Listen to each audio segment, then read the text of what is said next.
family-friendly term. I got you, boo-boo. My little Pookie.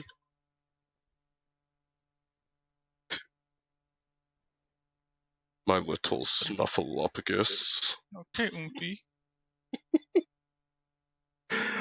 Would you like to ride the shoe puff?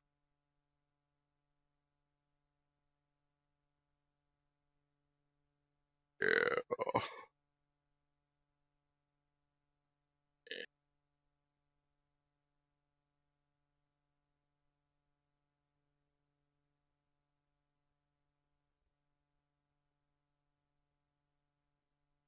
You know, she's feeling like an intellectual, man.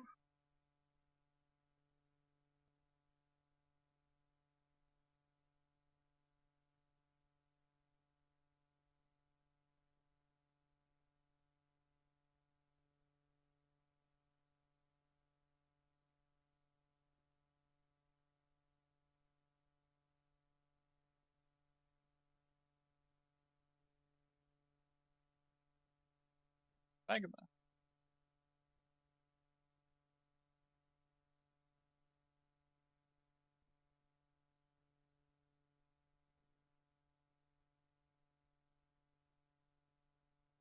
Uh,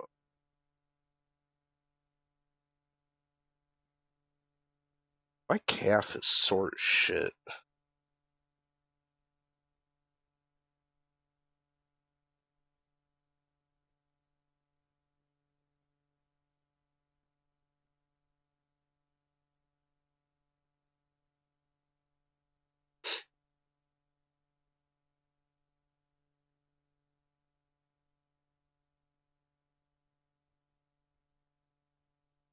So what you up to, AP?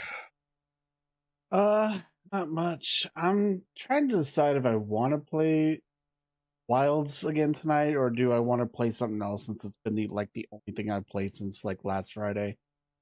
Eh, give Wilds a break. Play something else. Yeah, most of my friends I'm further like ahead than most of them, except for like one or two who are like over 100. I'm just like, what the? Uh, Yeah. do they have jobs? I don't know. One of them I don't know. Like, legitimately. Not disrespecting them, but it's just like, how the fuck do you have that much time? I don't know.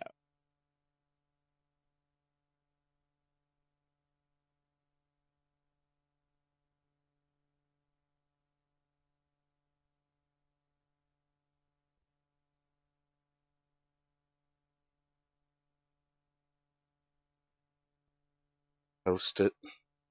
Goodbye. Goodbye. Again! Hello, chat. Oh, I just got the tweet out. Do me the favor, go give it some love.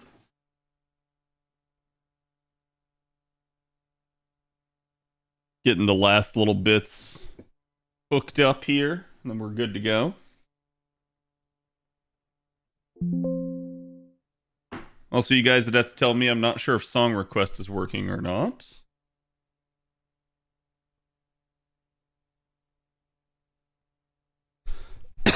Hello, Field.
What the heck?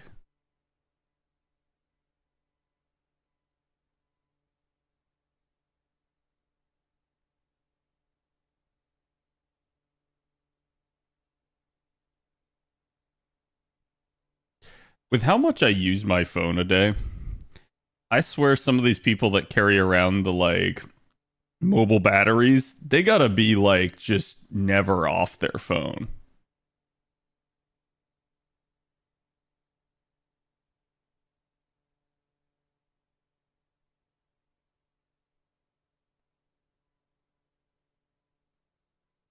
Okay. All right. Believe we are good to go, chat. Let's get this party started.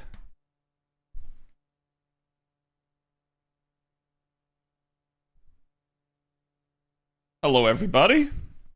I have not refreshed my thing. Well, actually, I don't know that that matters because I think it sees the YouTube side of things. So we'll see. I'll give that a minute, see if it syncs up. Because like the problem I have with my bot is because every YouTube stream is like not the same link and stuff. I think the bot has to like be rebooted in order to recognize it. But I have seen at least one instance where like I forgot about it, and then like later on in a stream it had it. That's why I was wondering. But we'll see. I'll test it right here. Here is today's artwork. Do me a favor, go give the artist some love. You guys know the drill. I also did get the tweet out, so if you guys would do me that favor as well. Looks like YouTube is actually not getting enough video.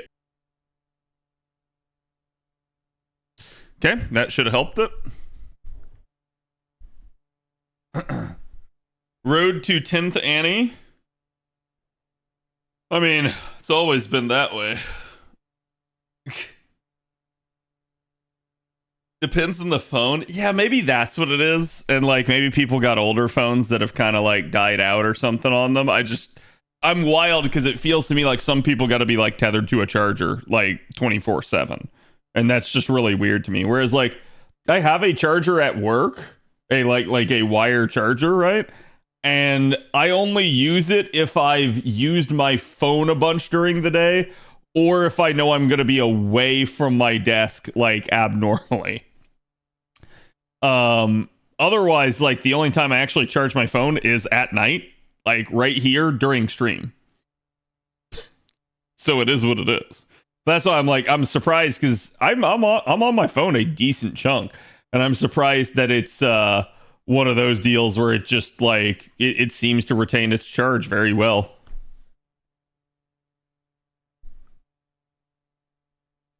Any chance I saw an explosion in the sky coming from Texas 20 to 30 minutes ago? No. Playing Monster Hunter and eating my pizza 20 to 30 minutes ago.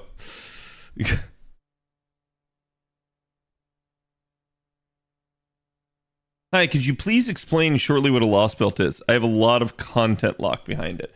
So, putting it in like plain and simple terms, Casper, you have all of part one. These are the singularities, right? So this is, when I say part one, there's like part one, there's 1.5, there's part two, and then technically, I guess now there's 2.5.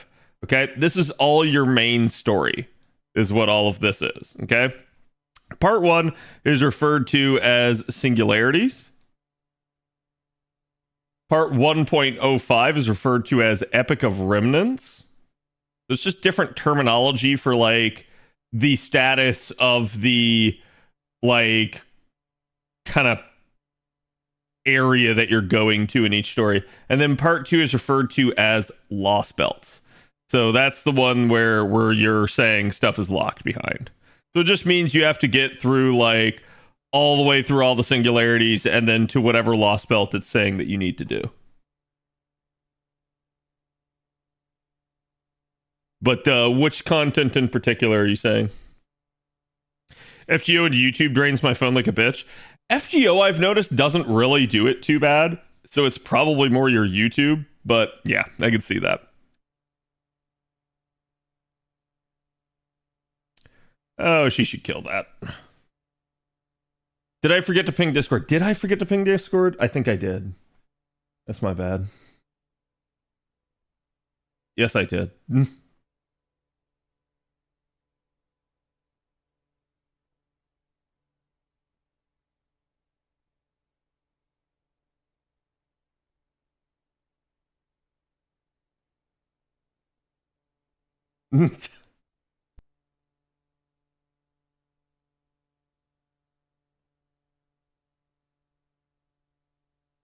Okay, I'm double checking it. Looks like it should be back now. I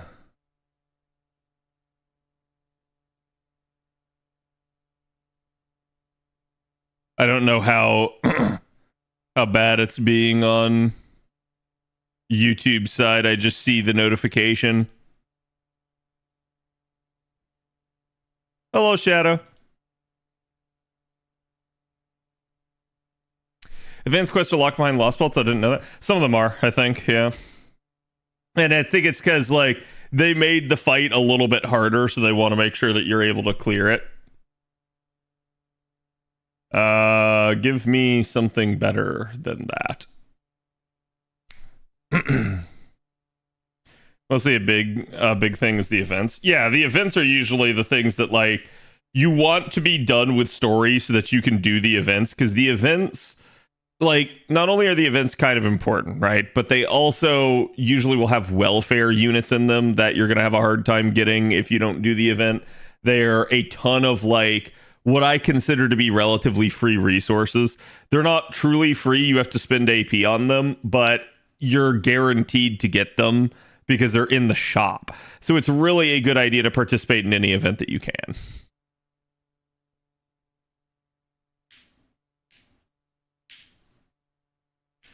I have not done the advanced quests.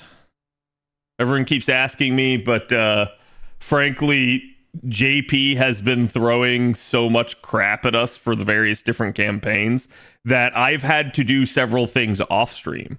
The advanced quests are not one of them because I know they're not time limited, but like even things like the recollections and stuff that JP is running, I've had to do off stream because like it's difficult to find the time to do them on stream. And it's kind of like wild at how it's in a weird way. I'm going to say it's content that probably almost no one cares about, but it's like it's kind of wild to have almost too much content, right? If that makes any sense. I'm also surprised because I'm just filtering this by, I think it's just 3-star and it's not even MLB. Yeah. So I can't get anybody with a 3-star CE on a Castoria to show up right now. It kind of makes sense. I think a lot of people have the 5-star CE equipped, but it's kind of wacky to me that this is this way. Which is weird because like earlier in the day I was able to find them relatively easy. So I think it's just luck of the draw right now with my seed. Has Cad done any of the AQs? Yes, I've actually. I haven't done any from 14, which just aired, and any from 13, but I think I've done all of them prior to that. So I've done everything up through Advanced Quest 12, which honestly is probably one of the biggest annoyances with the Advanced Quests. There's so many of them that I think it's kind of a bear for people to complete them all. There we go. There's one. Which Kelly Boys C did you go with? Well, I went with one of the 5-stars, but I don't particularly remember. I think it was the one that was all attack and like defense ignore, if memory serves.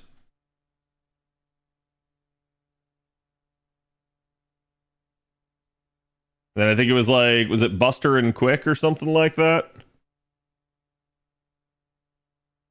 I generally do them ASAP since I don't like seeing the number taunting me. So in a weird way, I generally put them off because I don't like having the craft essences fill up my inventory until I can MLB them. I mean, I say that. It's also just a case of I know it's not like crucial content. So it's good rainy day type of stuff. So it's not a priority for me.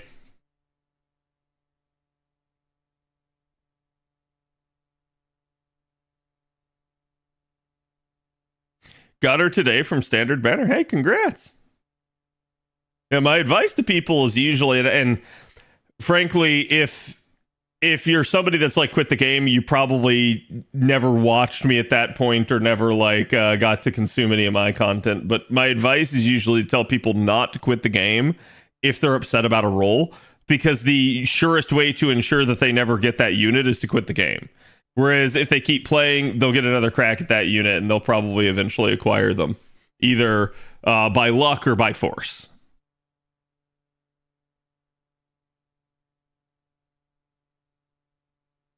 I needed Stolf and Roland to explain the situation to me. Yeah.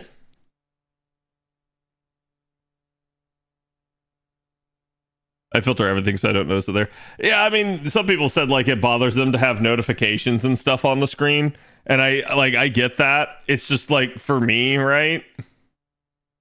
For me, chat, I never don't have notifications on the screen because part of min-maxing means that you always will. For instance, the fact that my box just is always shaking. So I'm always going to have that. And so once you learn to have that, like nothing else like over here bothers you. You just go like, it is what it is.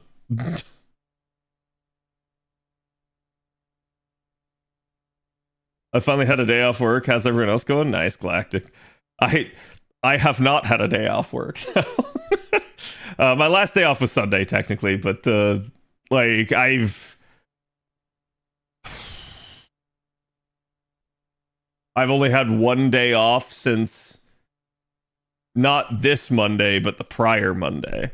So it's like it kind of kills me a little bit, and I'm at that point where I'm almost in like burnout mode of like I'm barely keeping things together behind the scenes.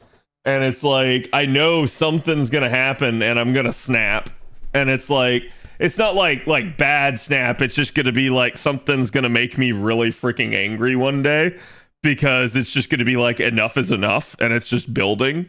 And it's like, that's the sort of crap where it's like, I know it's coming. I know I can't avoid it. And it'll be like the stupidest thing that sets me off.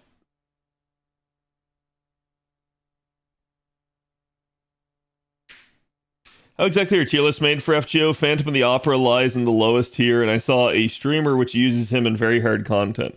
You watched Ventas. I love Ventas. He's a great dude. Tier lists.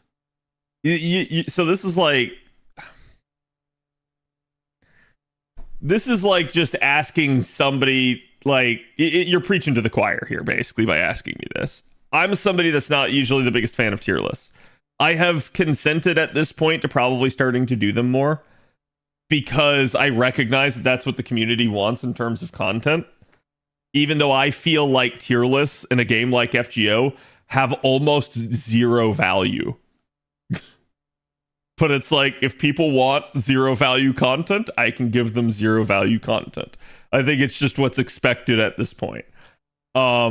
But yeah, I hate to say it, but in FGO, it really doesn't matter. The worst unit can be used effectively.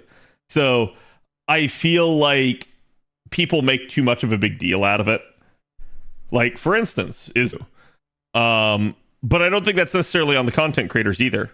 I think to some degree, people like to see people like rank things. People also just want that easy flow of information. So I get why there's demand, but tier lists in general always are a flawed concept. Always. Always have been.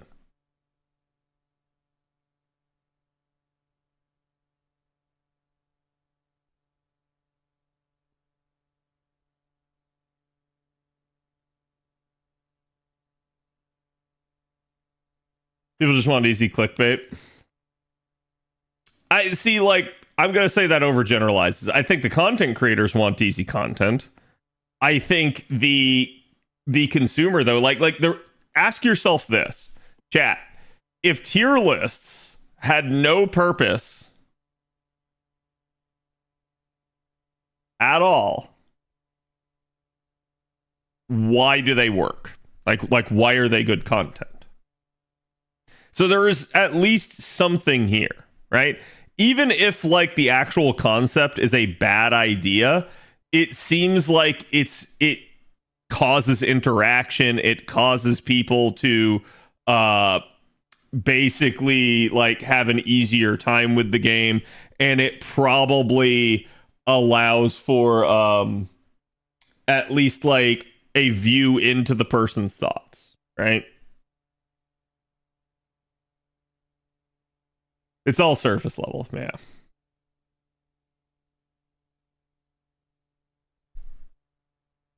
I see why they're popular. Yep. So it's like, it is what it is. And that's where, like I've said, it's just, I have my issues with tier lists. I think that people have a bad tendency to treat tier lists like they're gospel.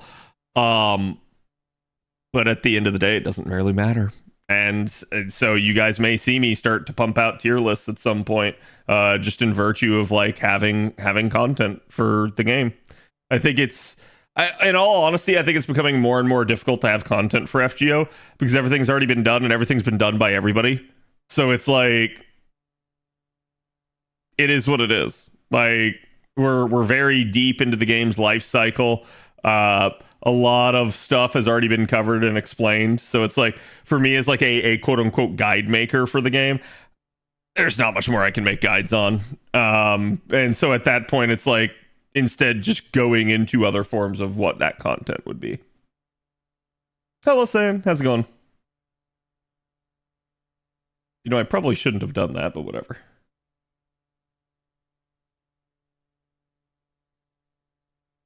Also, keep in mind, tier lists are the sensible alternative to rankings. I'd say,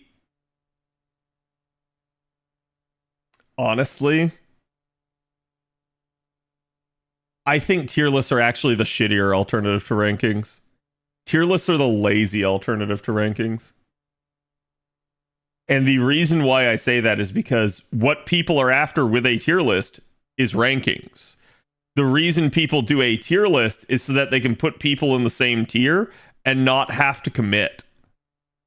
So you get to call multiple units like B tier rather than saying this unit is better than that unit. So I do think it's like, it's a lazier form of it.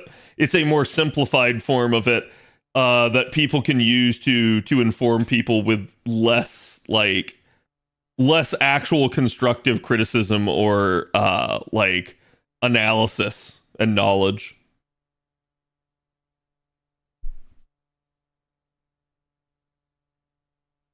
Okay, it looks like YouTube's fixed for now.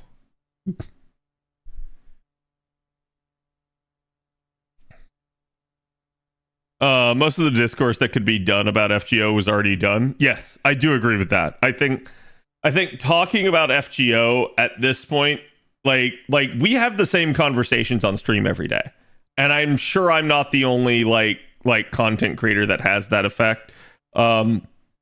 Because I think to a degree, this happens everywhere. It happens on Twitter. It happens on Reddit. It happens in Discords. It happens on streams. It happens in YouTube comment sections. It's the same shit over and over and over again. That's always going to happen with a game that gets to this age because basically you just keep going through the same conversations. And the only thing that changes is the people that you're having it with. So I do think it gets repetitive, but I also think it's not the worst thing in the world because certain subject matters will keep coming up because they haven't been addressed by the developer or people really want it and it hasn't been a thing yet. Or I don't know, like there's just some problem in the game that's really like kind of pissing everybody off. So there's a lot of stuff. Did we go over Izo's buff? We never did. Thank you for that. I totally forgot about that.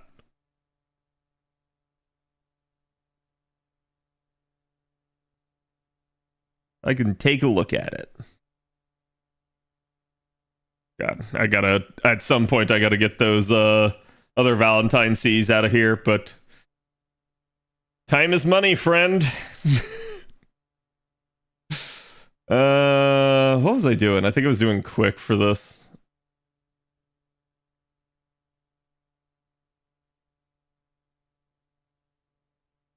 Yeah. Yeah. I'm personally hoping once they finish OC4, they do a Lost Belt 7 style countdown to 10th Annie. I'm not. I don't mind if they do like some sort of like hype campaign for it, but I just don't want it to be like Road to 7. Road to 7 was probably the worst campaign this game has ever seen. Like objectively speaking. You had a lot of time padding. You had very little because you got Recos, which were the original fight, and then Super Recos, which were just HP inflated. And you didn't get like hardly any buffs. So to me, wow, that's supposed to be a U, but Jesus, my hand slipped.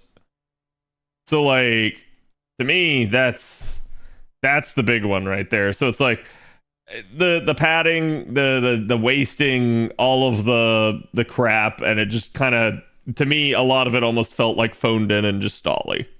So yeah, I would prefer if they don't do that. I'd rather have something like they had for I'll just be honest, like they had for Annie 5. Where we had the Under the Same Sky stuff, where they started releasing like beautiful artwork. It was the servants in locations around Japan that were famous, and I thought that was really cool. And I'd rather see them do something like that.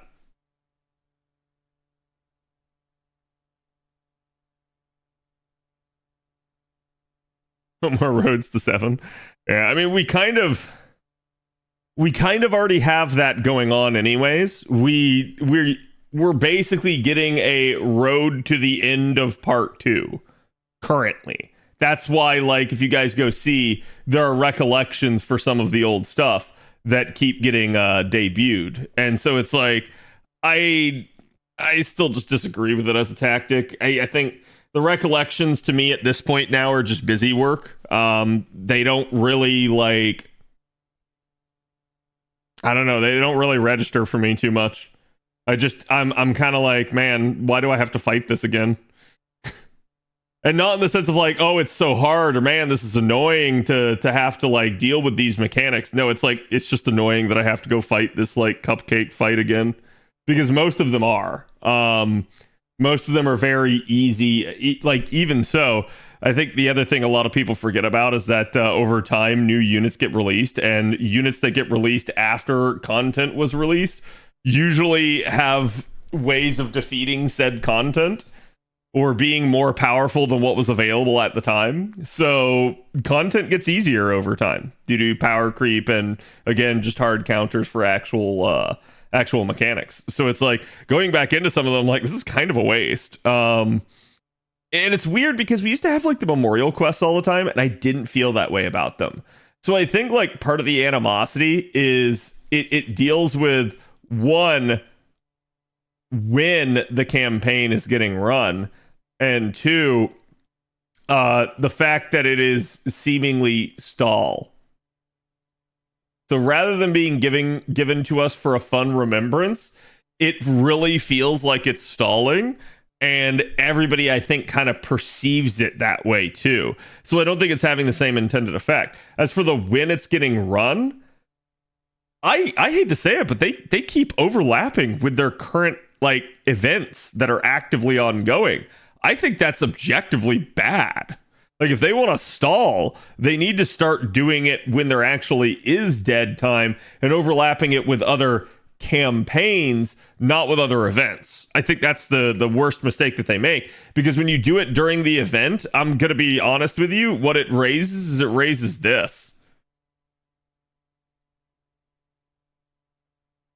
Like, people don't like having to juggle multiple priorities and multiple things that they need to be doing. So I think that's just a really, really bad idea for them to keep doing it this way. It's like, in a weird way, my biggest gripe with FGO in 2025 so far is just their scheduling. Their scheduling seems like it's ass. I don't know why they started doing it this way. Other than maybe they're kind of crunched for time, but I don't know.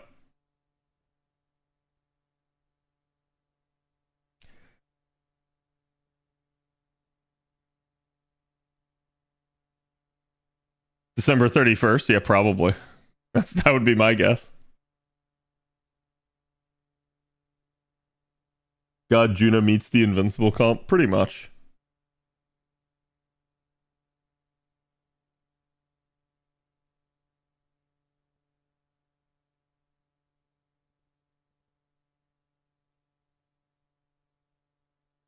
My anxiety doesn't exist since I play several games. If anything, that should actually be the reverse, Deontay. It should increase your anxiety because you have multiple things you need to do.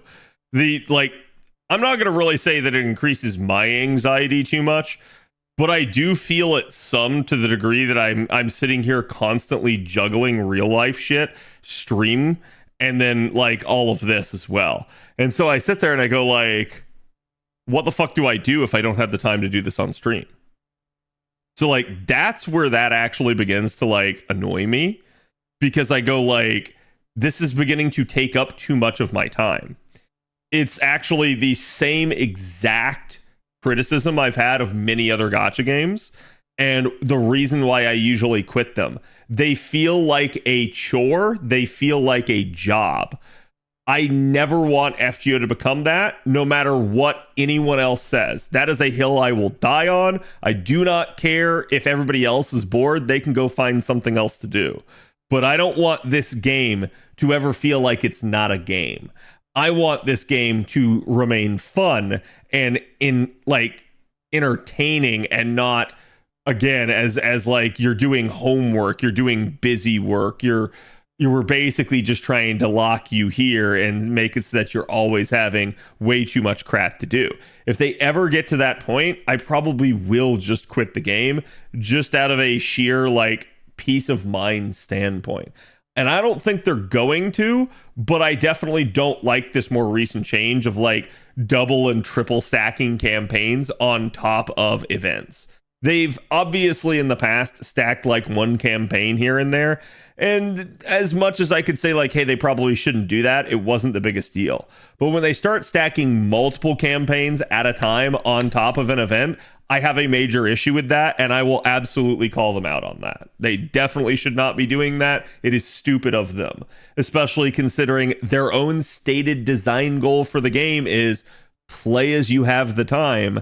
When you stack multiple things together at once and try to give people a bunch of shit to do, that's not play as you have the time. That's play all the time is what they want. So that's my biggest complaint with them.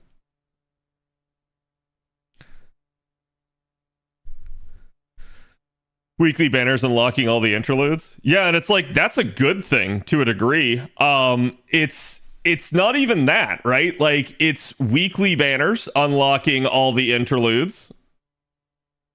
It's the event that is currently active. It's remembrances.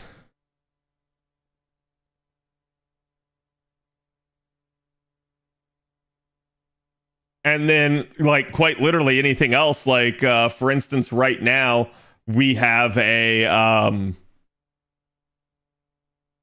whatchamacallit? OC3 main interlude. So it's like, you have all of this stuff. And then, actually, I think there's also currently, like, half-cost story or something on JP. So, like, if you're a new player, you have this in addition to all of these other things. Or, like, I'll just say newer, not completely caught up player. Like, it's too much. It's too much. It's stupid. Like, give me this. Give me like that. Right? Like, these two, this is fine. This shit should be left until, like, it's outside of an event. I mean, I'm going to say, like, you can make the half-cost campaign run for as long as it needs to, so that can overlap with an event, and it's not terrible. But, like, yeah, I have issues with these two being out at the same time as an event.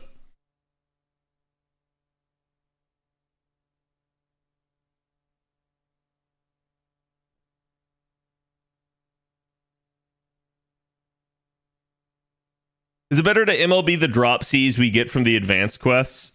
I believe we already have the first 5th copy, which is for Dust. Yes. Yeah, you want to MLB them.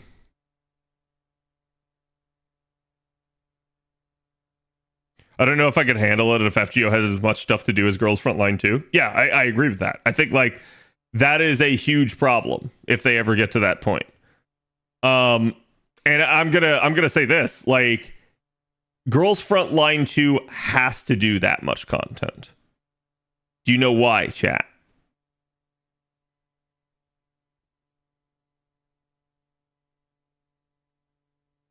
That's why. When your content is replaced by just auto farm, you have to have another form of content to keep players playing your game. So that's why Girls Frontline 2 has a butt ton of crap to do, is because they need to give you that, since they know you're just going to auto a lot of the battles. FGO doesn't have that. So FGO, you're sitting there and you're fighting everything manually. So it's okay for FGO to have less. There's no problem with it. And every time I see people complain that, like, oh, there's not enough stuff to do in FGO, like, oh, there's so much. Again, it's usually coming from the crowd that is like, if you're complaining that there's too much, you're probably either on the newer side, or you're like me and you are probably just inundated and overwhelmed and have other demands for your time. But if you're someone that's complaining that there is too little to do in the game, it's probably quite the reverse. You're probably a veteran that has everything done, or you just quite literally are bored off your ass all day and you're just looking for more to do, and you're just trying to feed your, frankly, probably addiction to the game at that point. It's fine to be on either side of that equation. I just, like I said, to me, you don't get anywhere with that live service model of trying to constantly, like, force your players to play your game. It always backfires 10 out of 10 times. And it doesn't necessarily happen right away, but it has happened in every live service game, every single one. You even look at, like, again, one of the ones I like to talk about as an example is League, because it's been around for even longer than FGO has been. And League just about imploded themselves a month ago. So, like, no matter what you do, if you try to force something bad onto your players, they don't like it, and they're going to absolutely fight back. It's like you have to respect the end user. And trying to demand all of the end user's time is just not a reasonable thing.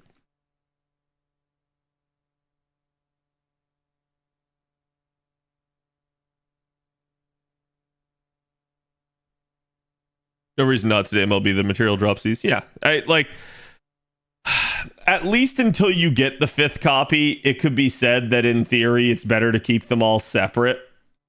Because, like, let's say you had like 4 and not 5, right? Like, each one of these is 5%. Whereas if you combine them, you only have 5%. So it's like you have the capacity to scale to 20% if you don't MLB them until you have the 5th copy. But the second you get the 5th copy, there's literally no reason not to. Just make it 25%. Saves you inventory room. Literally allows you to take other craft essences instead.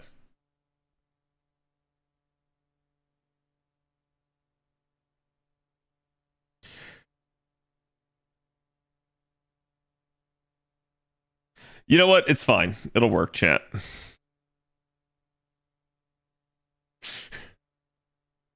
NP gain go burp. Yep. I think it's my brain was back in JP mode. I wouldn't bother running non-MLB of the Cs.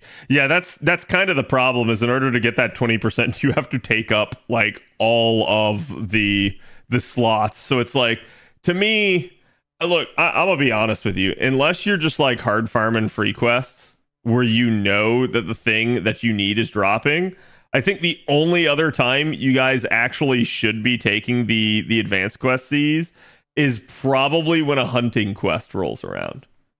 That's it. Like, so if you're not farming free quests, or you're not in the middle of a hunting quest campaign, I don't see the point.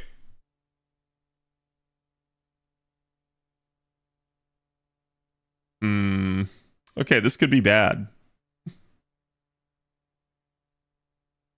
So let's do that. And then that. And then as long as we get 50%, we're good. If we get 50%. but I don't think I'm going to get 50%. I did. All right, sweet. See, chat. Even with single Scotty, it still worked. This is, and I'm going to say this, I've actually done this sort of thing before on accident where I took a Castoria, and I've noticed it almost always works. And the reason why is because Castoria's NP gain is that good. Like, she still functions to a degree as a brute force charge support and an NP gain support. So that's arguably one of the things that Quick needs the most. So in a weird way, especially if a unit didn't have like very high hit counts and they needed to be brute forced anyways, yeah, Castoria still just absolutely works for that sort of scenario.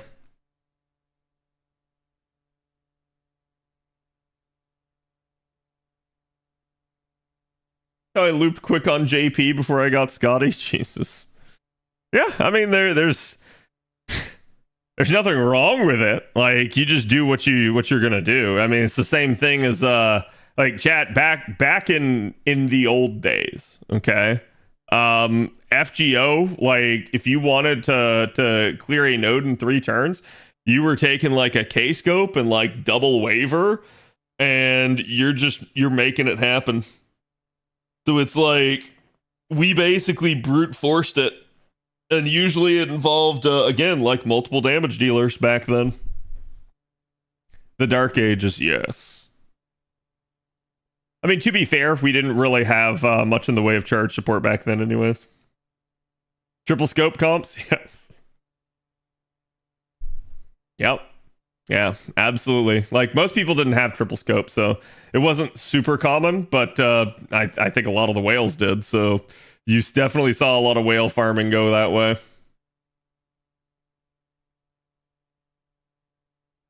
Okay, thank you. Trying to touch the 3rd skill there.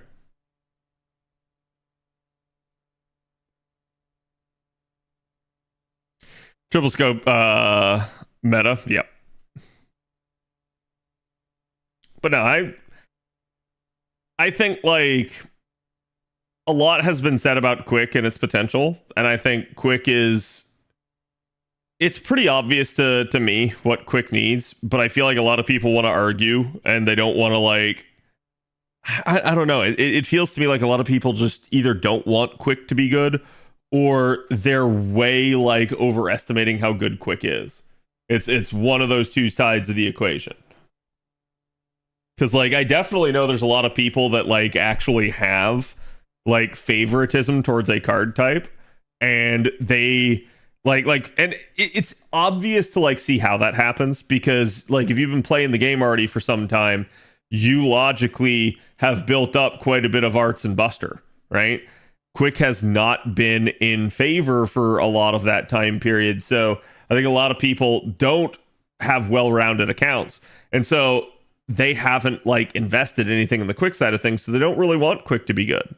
Because if Quick becomes good, then they go, oh shit, I'm a meta slave and I have to like develop that side of things. So I do think that happens, and it is what it is.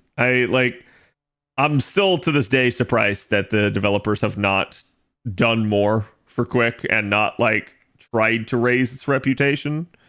But it is what it is.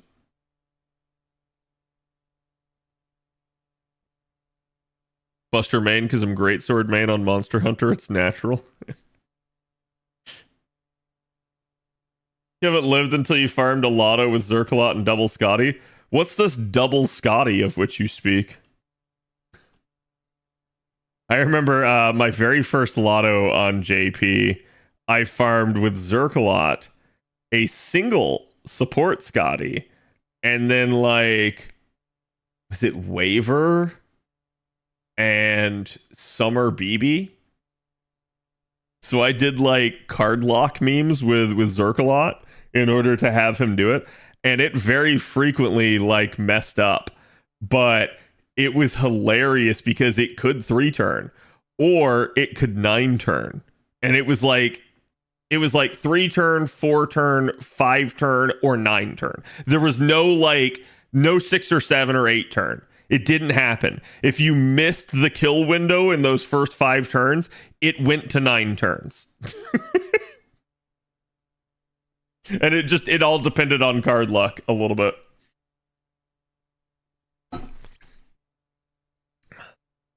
Zerkalot survived 9 turns? Not always.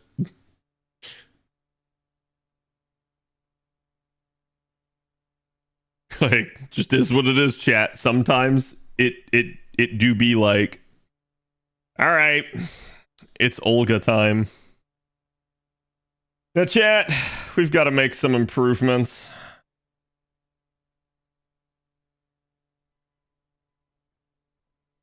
Me no think Olga gonna play nice.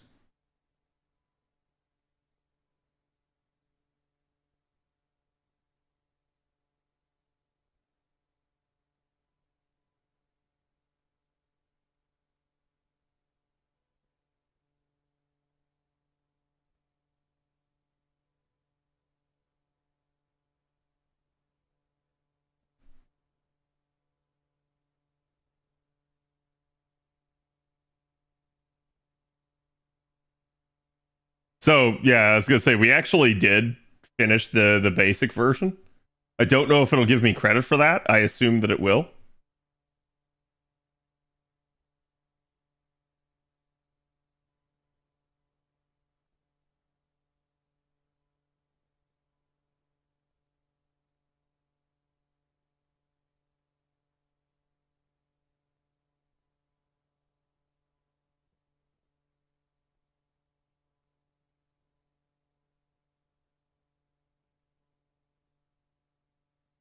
Okay, we got a Grail, and this should be what I think it is. Yes, it is the 3rd UO piece. So, chat, we are killing Olga, and we are getting parts, and this is now the 3rd out of what we assume to be 4 parts, because they quite literally, like, form a Simon Says thing. So, like, we've literally gotten... like this one, and this one, I think. We're just waiting on that one. Avatar Olga, yep.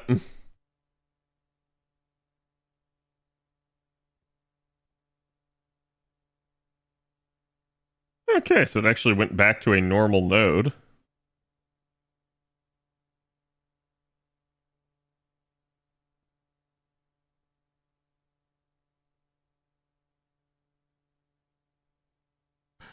Is that saying I have until the 19th?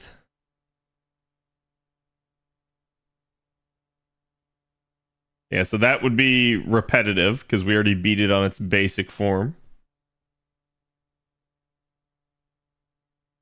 Oh, thank God. It did remember. The quest itself are permanent? Oh, is it just the campaign? The repeatable function. Wait. Huh? God, that makes no sense to me. Like, you're going to have the quest be permanent, but the repetition function goes away after time. I don't understand that. Like, imagine having to reform the formation every time you switch. Yeah, I know. That's why I was like, holy crap. I actually took pictures of this for the last one, so...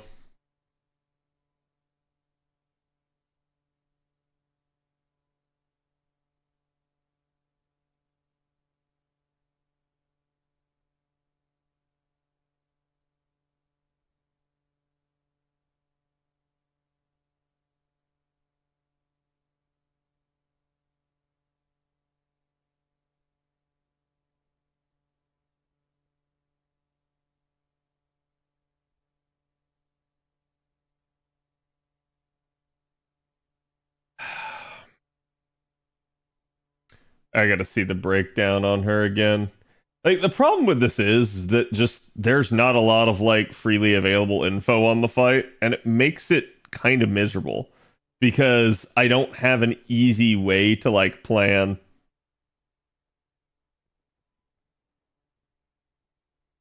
Like, fandom finally added the fight,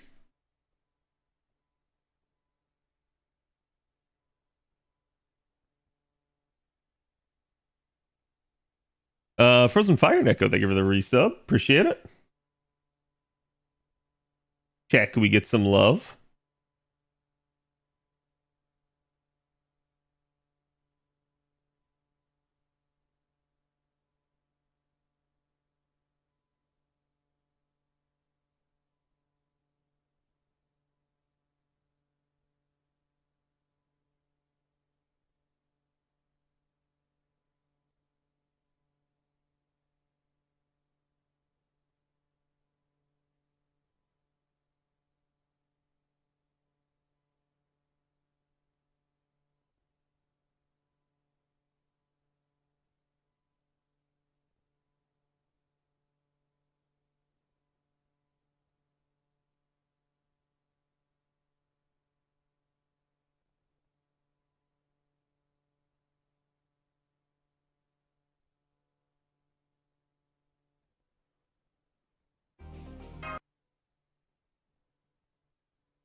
Yeah, clearing the star is not difficult.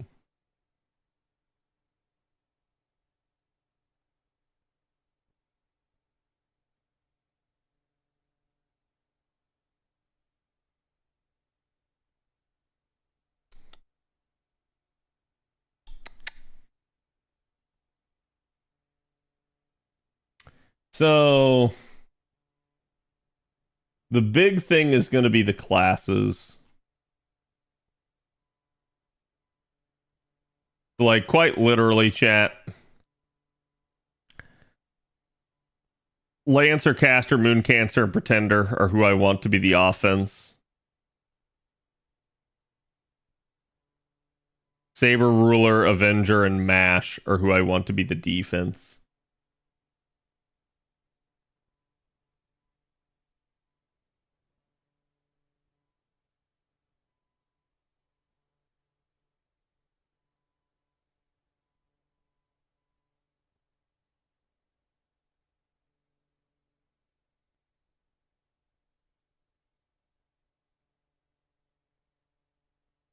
Yeah, I'm trying to debate like what I can do to improve my offensive firepower, because my offensive firepower was straight ass. Like, I definitely had a little bit more wiggle room with the final wave thanks to her, but if I hadn't been in the final break bar, this would not have worked.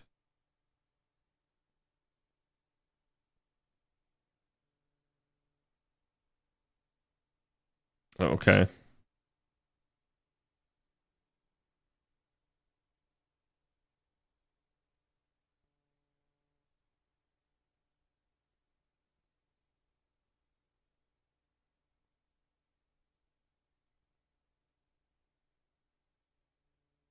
I think Foreigner's a 1-to-1, so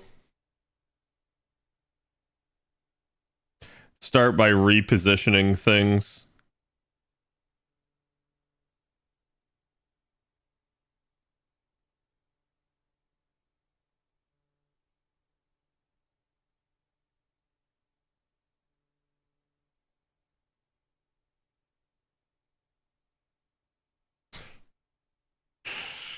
Yeah, that's not the best.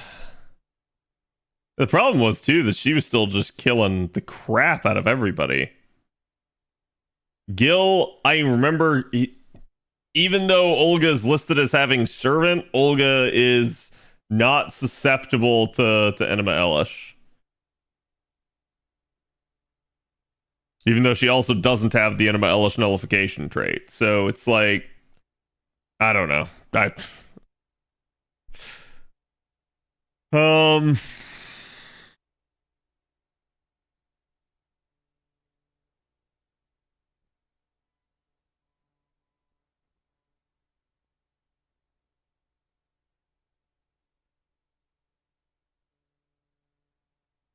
So Archer and Ryder are just neutral.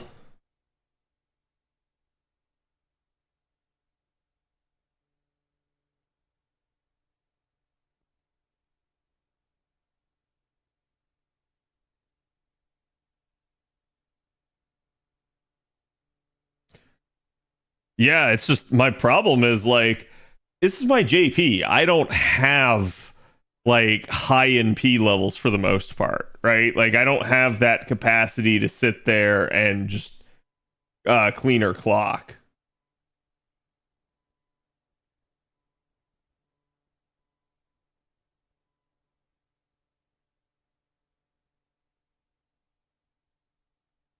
Oh, she does have NMLS nullification. That's weird because the data mine didn't show it.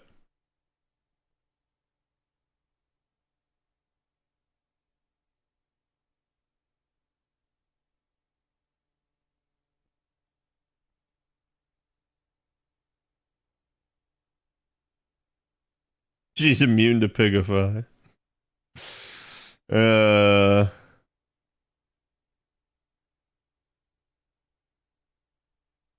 She's chaotic good.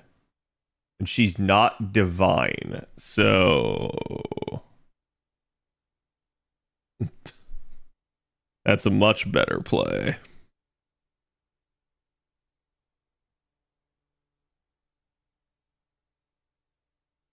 Do I have a more offensive? Okay, so she goes 50 to 100 herself. So that's fine. She's got 20 plus 50, so she needs 30 here. Da Vinci 20 or 30? Da Vinci's 20, isn't she?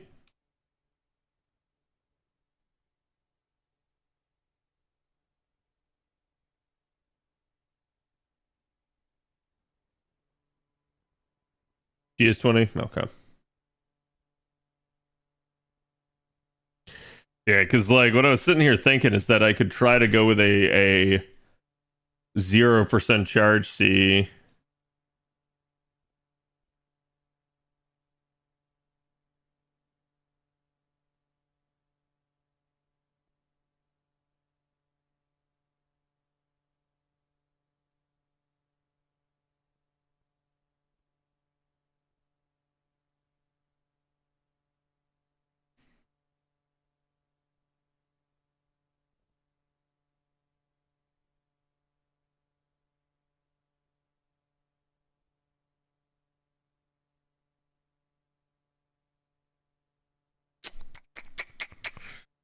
Hmm.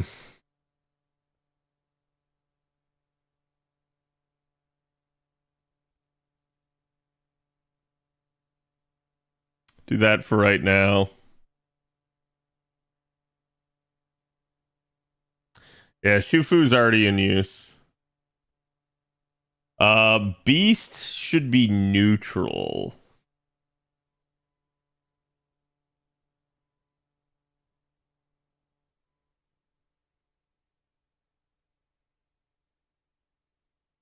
Same with alter ego.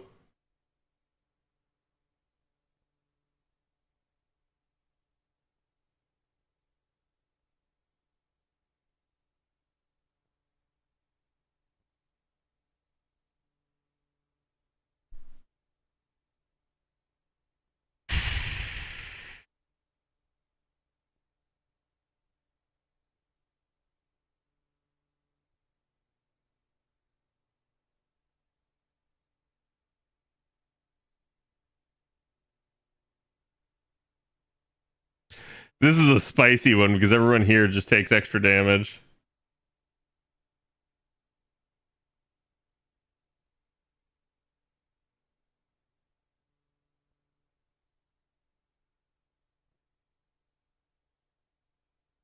All right, so let's start thinking about the actual damage dealers. I seem to remember Musashi did okay. The issue was just survivability in this composition. Musashi did not have staying power, was kind of what I remembered. Here, I think you also had a similar issue, but I think I managed thanks to the craft essences. Berserker being neutral hurts here. Yeah, I get that, but she's also level 100 and NP3 for me, so it's like I just don't think I'm going to have more firepower out of someone else. Like, for instance, everybody else here is basically in P1, other than my Lartoria. Actually, I was gonna say, that may not be true. I mean, I could try that.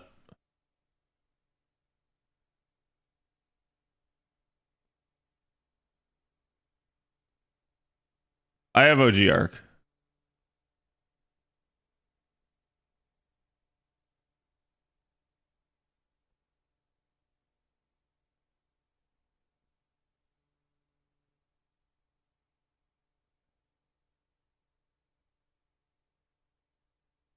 Yeah, I'm just wondering as well, is like, is there maybe some strategy to front loading certain things?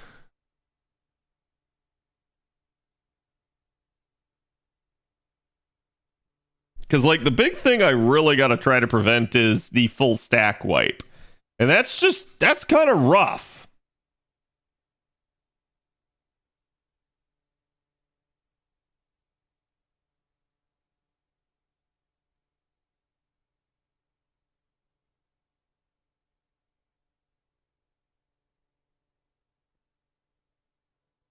Wait, though. The horns are question mark. So, chat, does the class bonus apply? Because I didn't pay that much attention to it last time. But does the class bonus apply to the horns as well?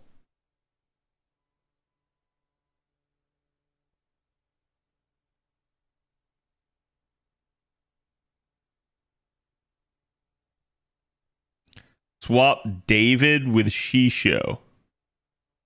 Why Shisho?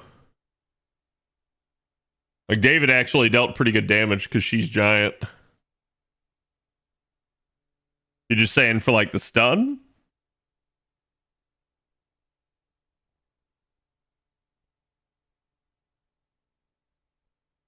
Yeah, she's not divine.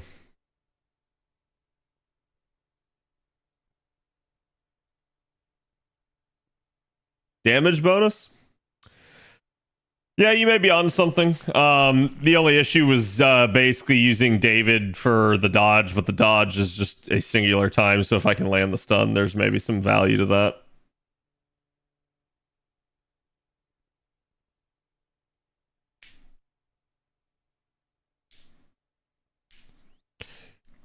I do think I have Knights Marines on JP, but yeah, I do, but it's getting used in whatever the 5th battle is.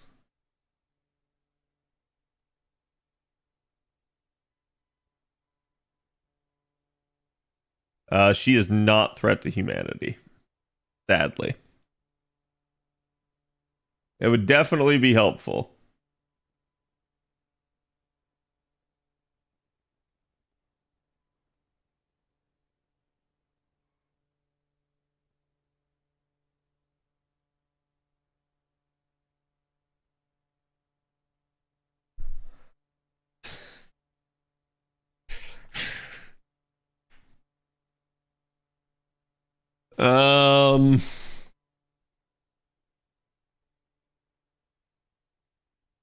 Someone just honked outside my house.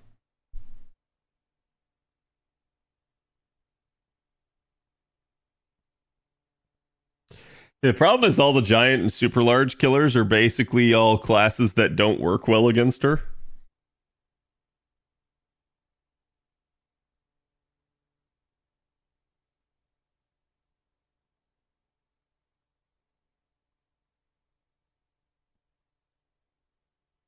I actually don't have DQ on my JP.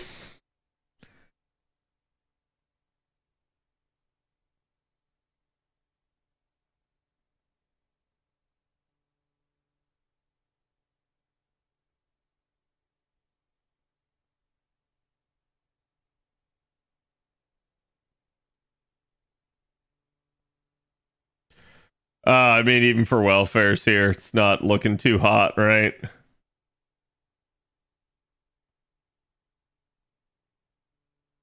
With all the crit damage buffs? Sure, if you actually get the capacity to pop off with her via crits. I'll be honest with you guys. At this point, I'm more concerned with keeping the units alive.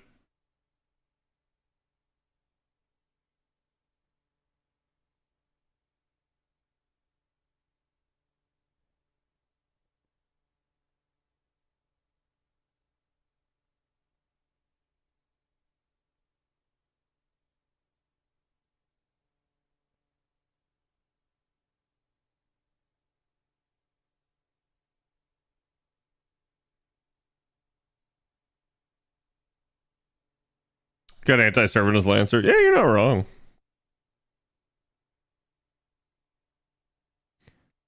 Hmm.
Yeah, I think this is actually the safer play.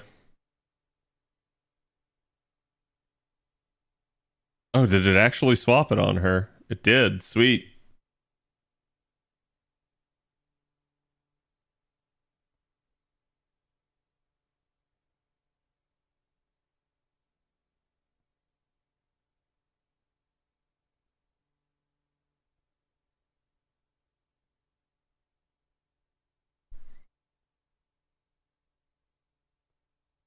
Well,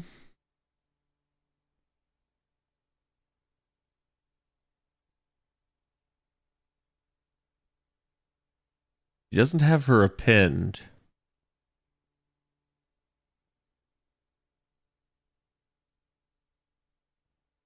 So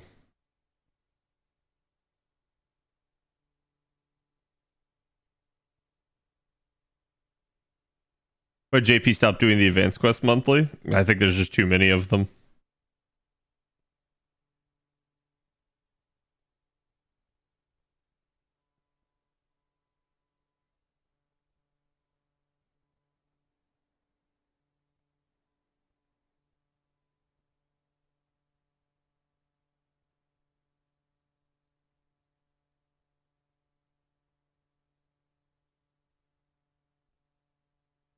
I mean, I'm gonna be honest with you, chat. Does it actually matter?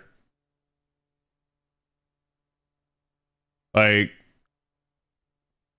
how many of you guys find advanced quests annoying versus how many of you guys feel like the reward is good versus how many of y'all just want MLB? Right? Like, Mr. Trubs, thank you for the raid. Welcome everybody. How's it going? We are gearing up for you, Olga.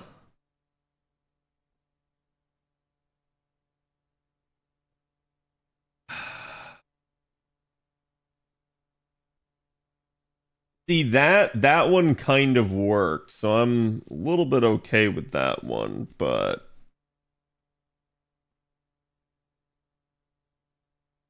try to go Squirtoria and like loop. This one was not good. This one was everybody goes to the Rapture. So I probably need to find some way of hard protecting everybody. Yeah, this one was just rough, basically.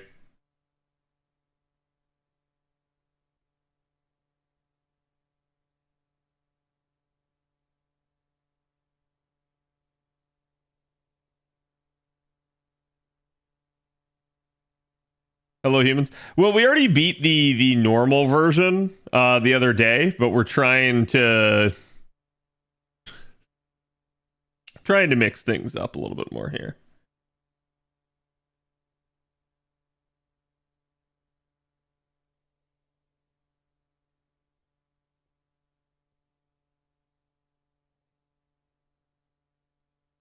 This is 2.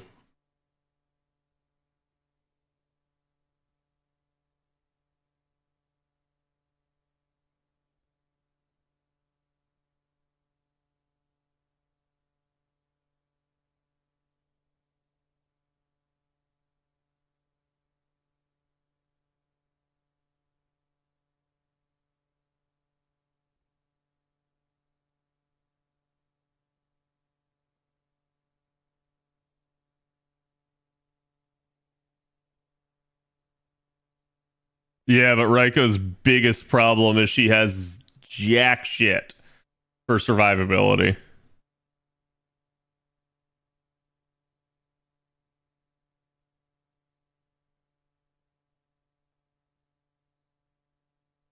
Why is Taegong in the summer cloud comp? Charge.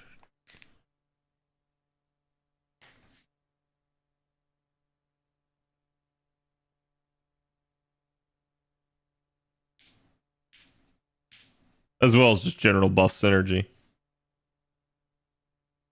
I need someone more protective deeper in here. That's the thing I'm thinking about right now is like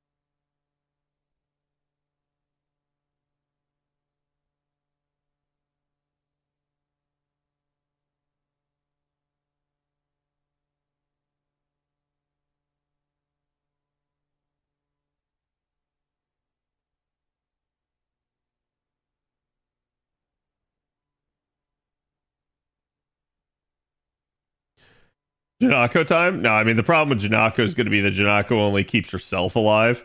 Like in that regard, it could work, right? Like you could use her as an anchor so that basically the whole team doesn't get wiped, but it would not succeed at keeping the party alive. So I think we're gonna rotate here.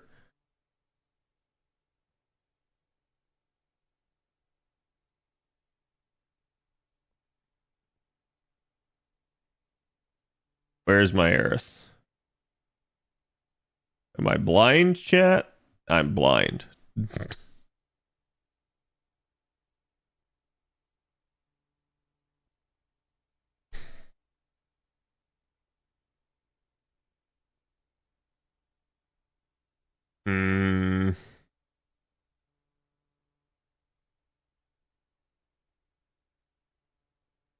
Charge has been an issue at this point.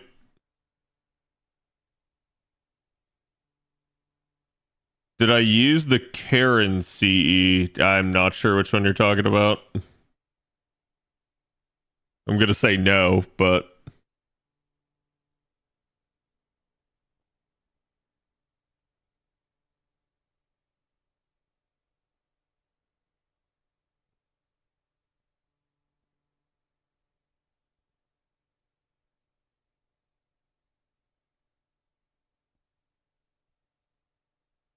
The anti-chaotic 50%? Haven't the foggiest idea of what it looks like. There? Where?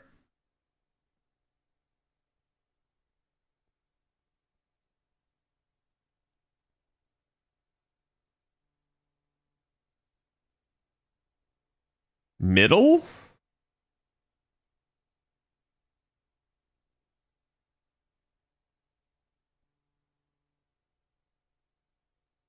This? Not that. With Bazette. Oh. Yeah, I can't even see that that's Karen there.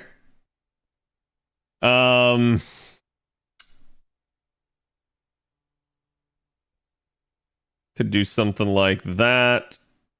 This is whack because like my problem is actually my 50% like artsies.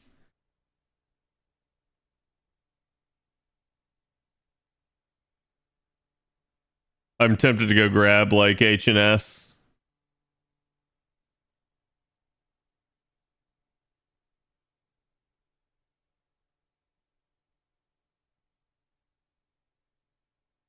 Carmela C free with anti-female. Yeah. Good point. Okay, so we did that. We actually just freed up a You want me to ton. tell you the filter for the 50%? Might help, yeah. So, go to filter. Yeah. Give me 1 second. Let me find somebody that quote unquote needs it.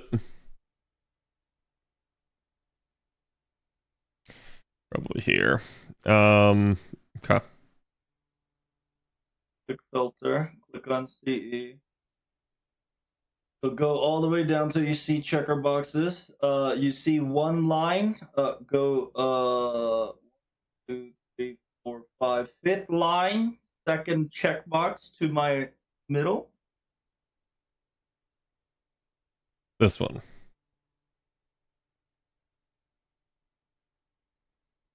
Yes, and that's MP. Okay. Thank you. Helps me. Yeah. Yeah, we got Apex out there as well. I'll come back when. And now I need to work in these, so we'll do that.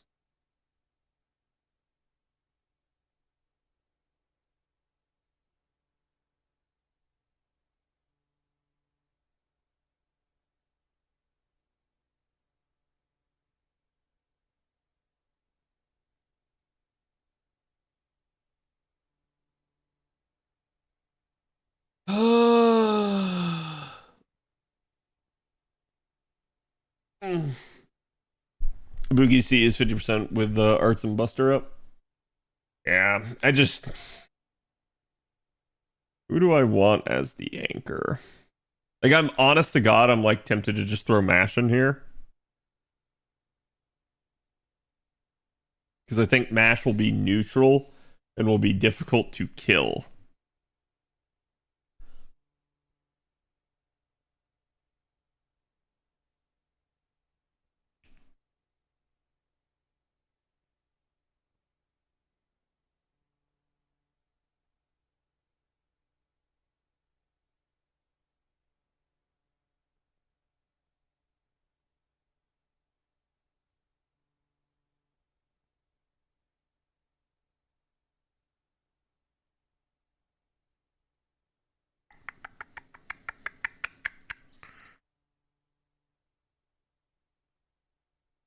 This composition was also kind of bad. Ow!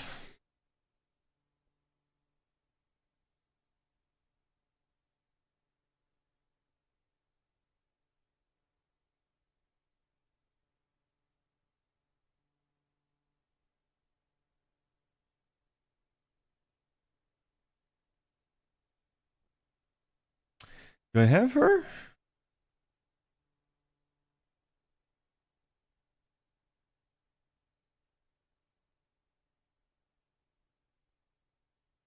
Don't have Helena on my JP. Feels weird, man.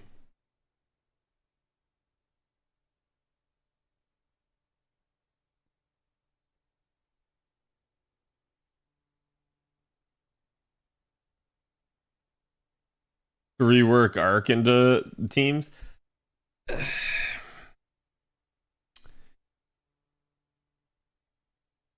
Maybe?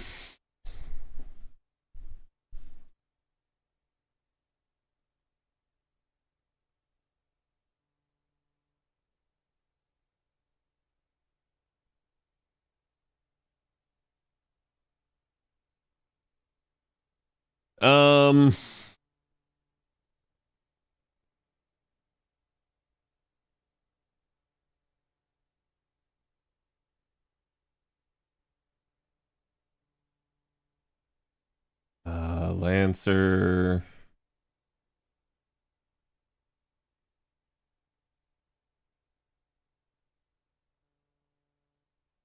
Lancer, Caster,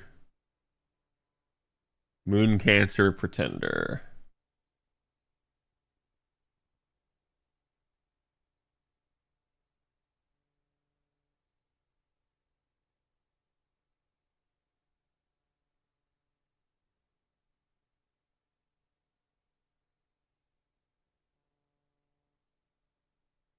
The problem is finding people to buff. Like that's I have Merlin and I have Koyanskaya already like claimed, right? I also have Castoria already claimed. So like I just don't have the other people that are actually going to help with this sort of thing.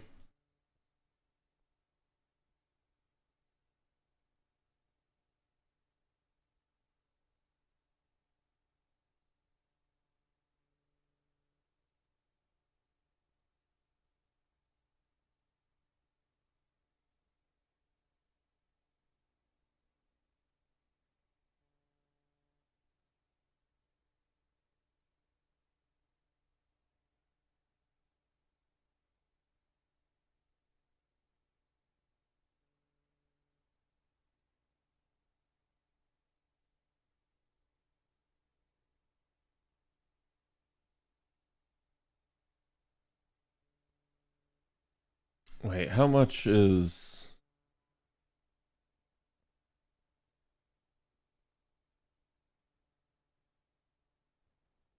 this Moon Cancer? Got party gauge of 20%. And I've got 10% more from her crap being unlocked.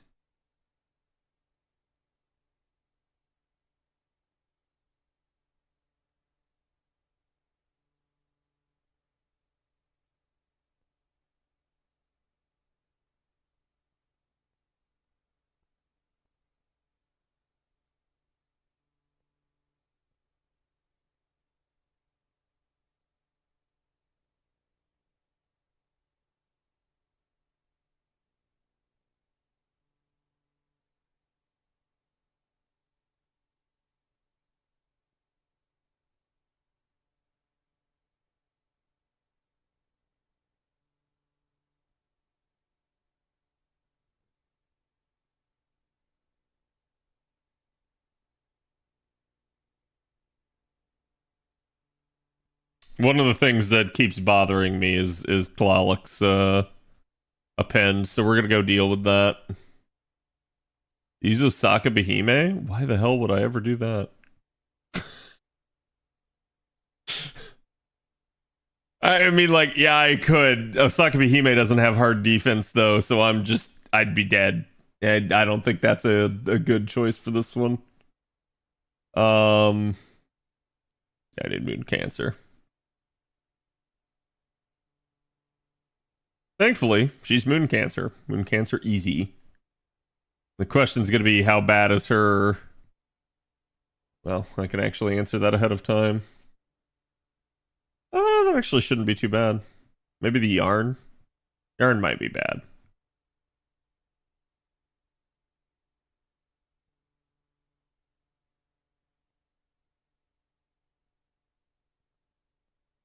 Let's see, 3 mats? No.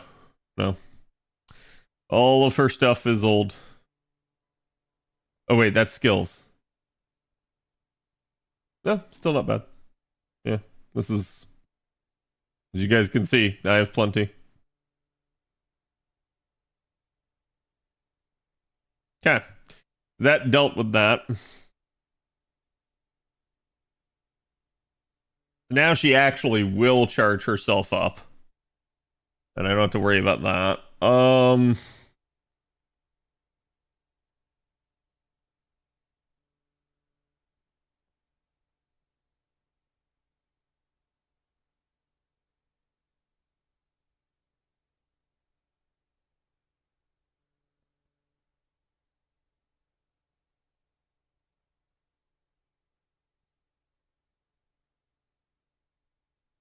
I feel like this one's got to be better. Like, that has drain, self-healing, and a dodge. That has party-wide dodge. That has self-invuln.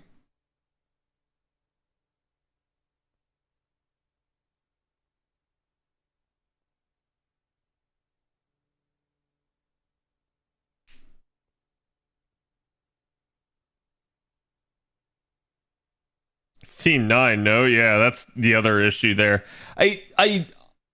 Chat, tell me if this is the case, because I don't think it is, but I wish there was an easy way to switch which party was which.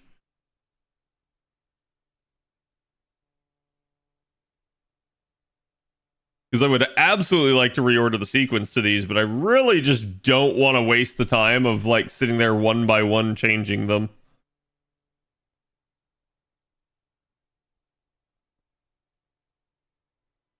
If that makes any sense. Don't think there is a way. Yeah, that's a massive oversight on their part.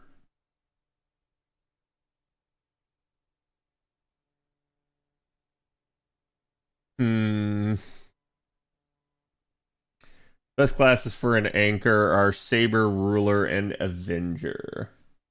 Avenger's terrible because they are absolutely all offense. Look at Saber. Do I have a tanky, survivable Saber? I mean, that's Bargu there, so maybe. Umu. The problem with the Umu is going to be if anyone else is alive, her guts is just friggin' worthless. Use Pope as a support. I can to a degree. I'm wondering if that doesn't help me.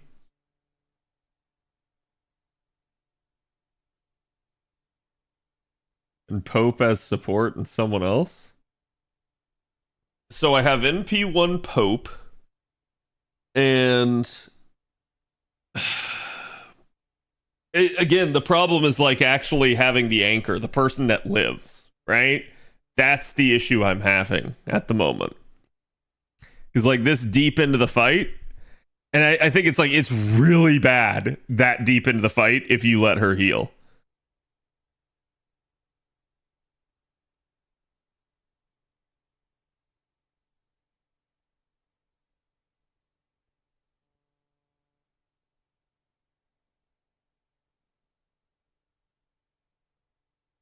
So it's like, yeah, I mean, I could. It's just in P1. I could do like that, and then that, and then.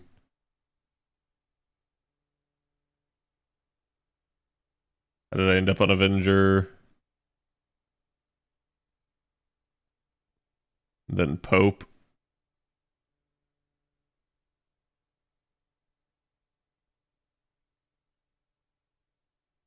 I already have BB Dubai in the front line as basically the person that's going to start the pillar chain.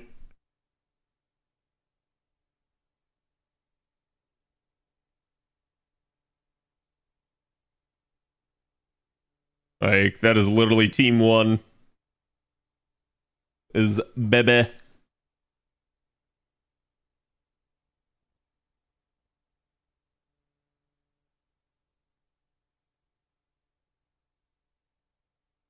Have you used Len Ling? I have not. He's definitely a possibility. He does at least have the better synergy if we do things this way.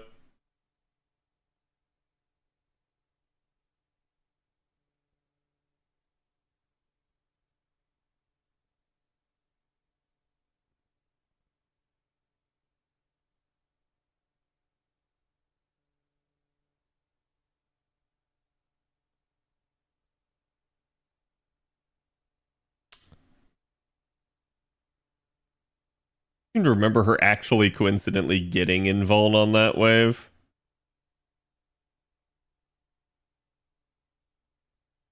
And it is a level 100 CE for me.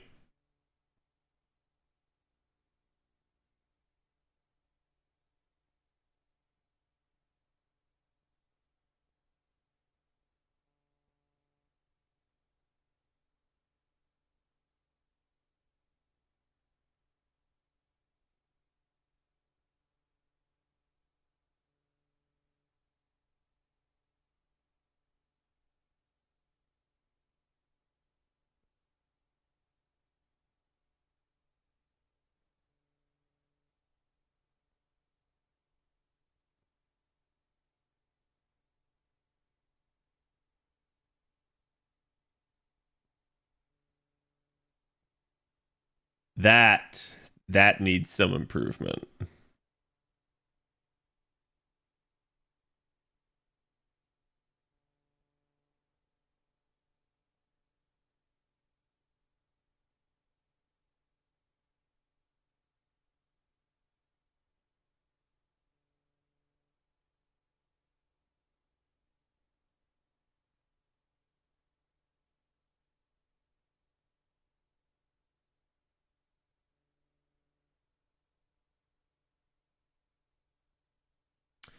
Draco's not gonna work here.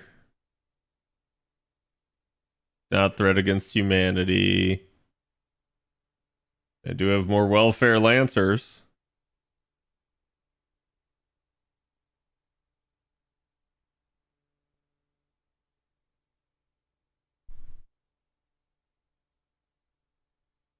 Ass clap with his guts. I mean, that's a possibility.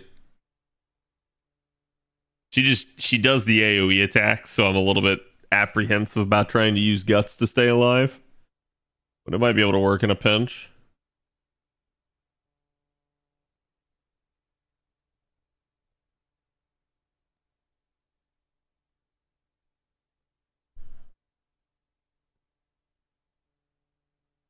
What MP level is Mellow? NP1.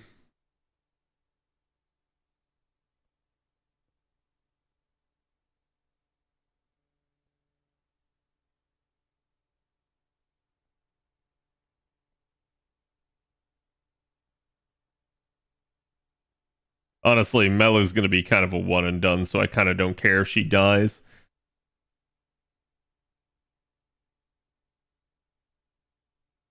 Yeah, I still have both the Arcuids together with MASH. I don't think that's great, but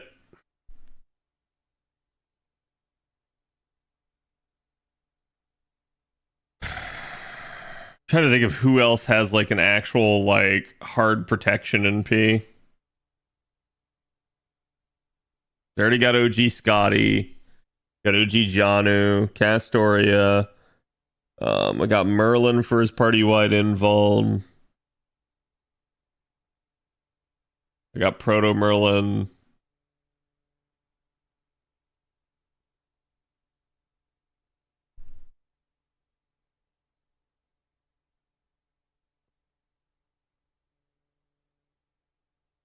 Wait.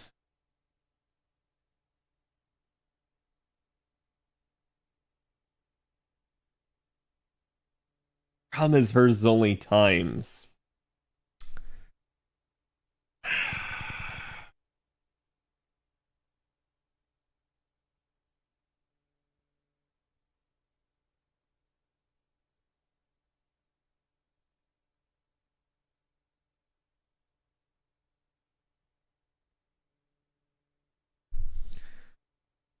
Hmm.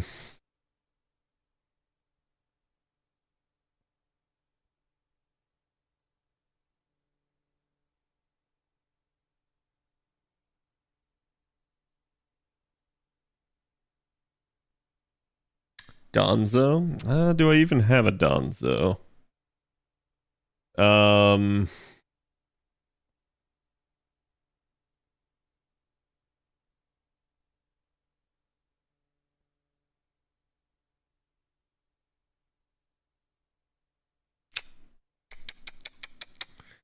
Uh, hmm.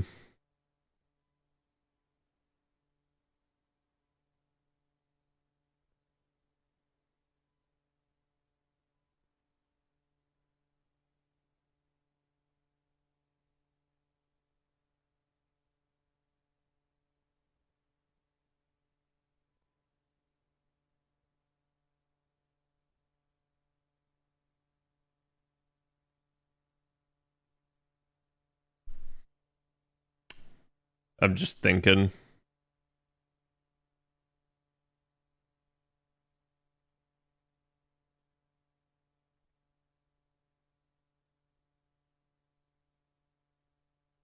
If only she were evil.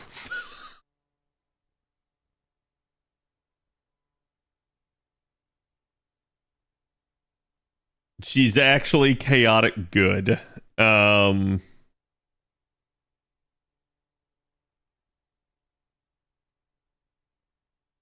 Just the NP1. Just the NP1. Kimiko could help with buffing at least. Yeah.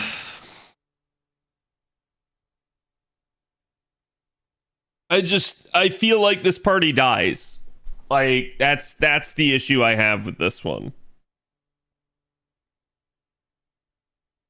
I need an actual like hard party-wide defense. And that maybe saves me.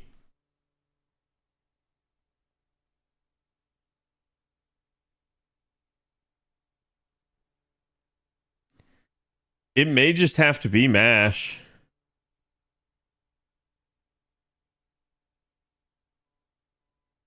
Does party wide involved? Yeah, but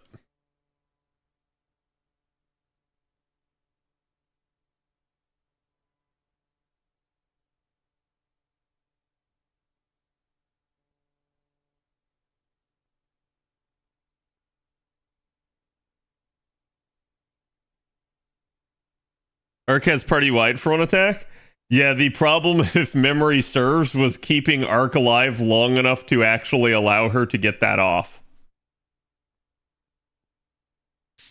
So, like, I had to use it turn one, and it just did not go well.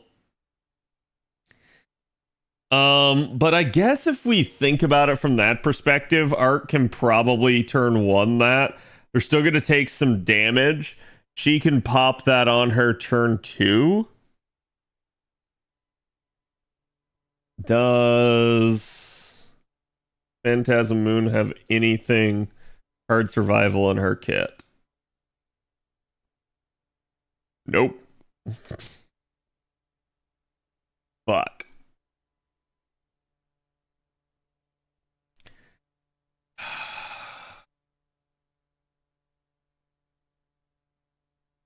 Yeah, I mean...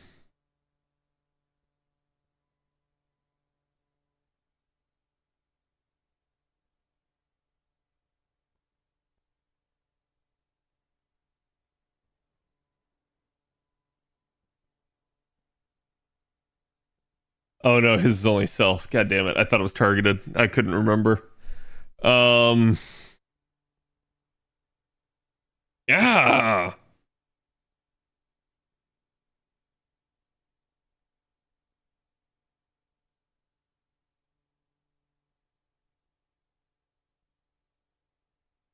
Waiver's already in use. It's rough, dude. There's just so many that you need.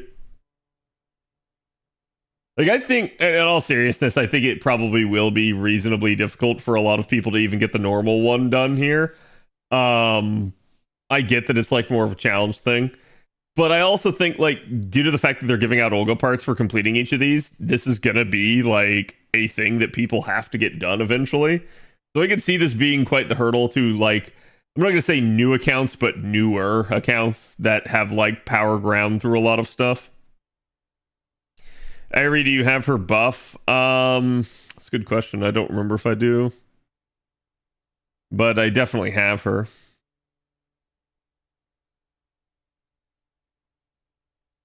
The issue at play is, like I said, Guts is kind of a bad one because she can very easily just like one turn me, so it's better to invalidate the damage if possible. Nope, not who I clicked on.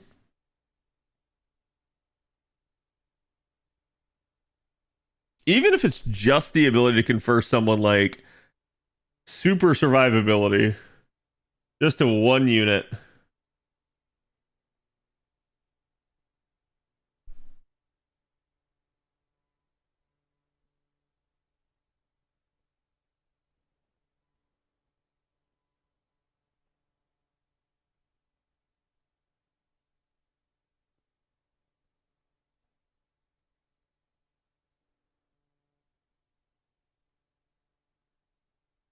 I hate to say it. I think this is the answer. I do.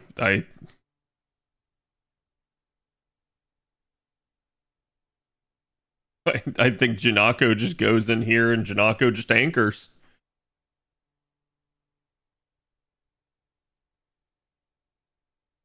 And that's really all there is to it. Because she's going to protect us turn 1. Janako can invuln herself turn 2 or NP, right? And then turn 3 is the other one. So the fact that she's got 2 one-turn invincibilities is probably the best thing. The problem is if Olga somehow pops out Invuln Pierce. So put Proto Merlin with the arcs? That sounds awful. Like, there's not very much synergy there at all. Don't get me wrong, like, yeah, it at least gives the party-wide whatchamacallit, but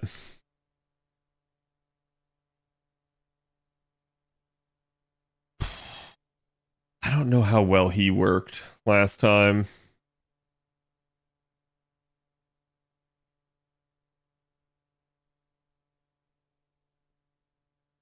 Reminder, Olga has defense buff purge. Yeah, that was probably one of the most annoying things, was like she seemingly did that randomly, and I'm not sure. Like, if we figured out if the fight is actually scripted, like, does she have a turn order on the skills?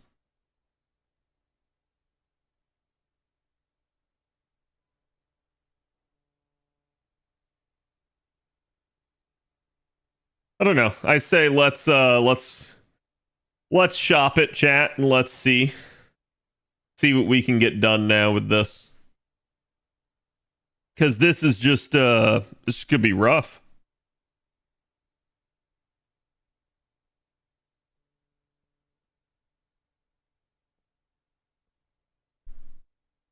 Is this normal or hard? This is tier 2. There are 3 tiers. So this is 90 star.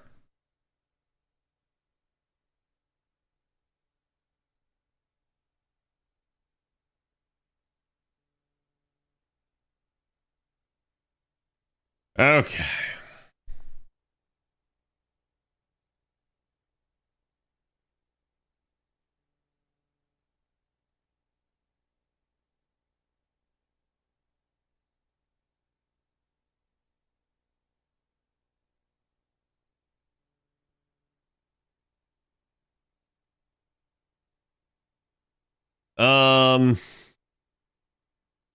Yeah, I'm more worried about like Olga's damage output than I am her health. Because if she starts ramping that, I'm in absolute trouble. I really just need to live through this turn, question mark.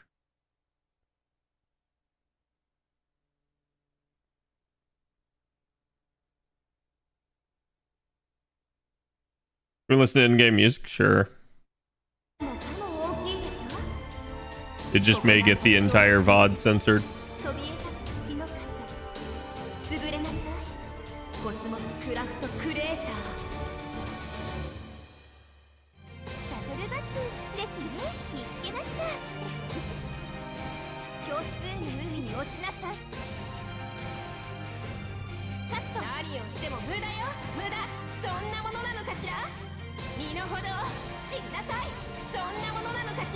Okay.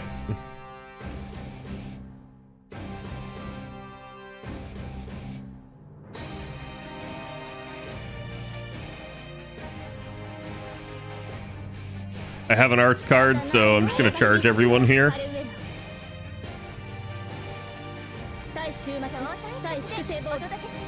That should protect me for 2 of the hits. So this one's actually maybe too tanky. I maybe should split the supports up here, because I'm probably only going to take a singular hit.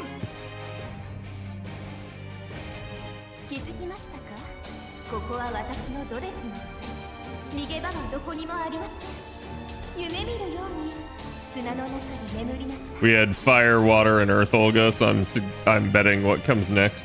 Yeah, it's going to be some sort of like air wind.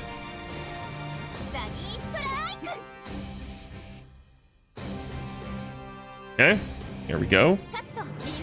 Good buffage.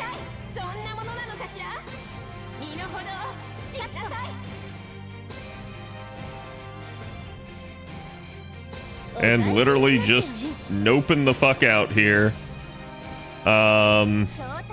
Taking the brave chain too while we're at it. What's the difference in all 3 levels? More HP.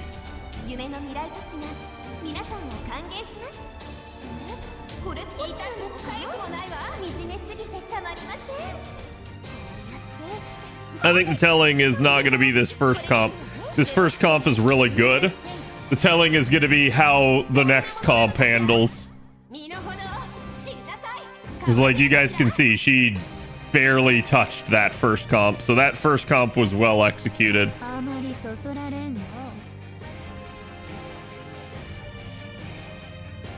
Yeah, this is a problem.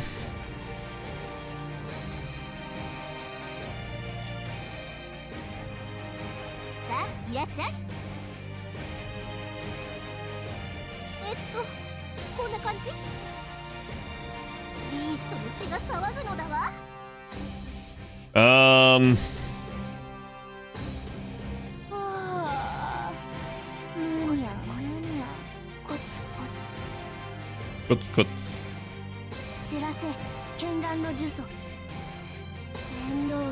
Kind of a waste to do that right there, but we're gonna need it.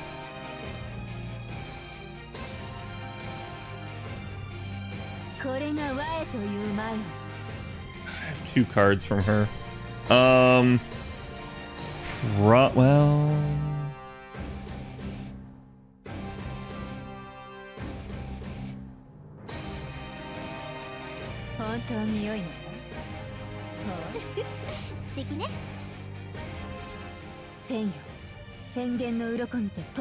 The HP on those, yeah, you're getting buffs as you kill the horns, so you actually kind of want to.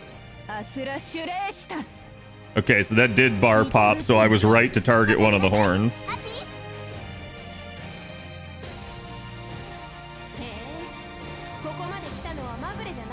But, well... Shufu is dead here.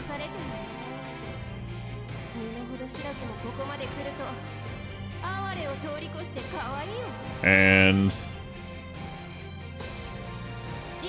Absolute cinema.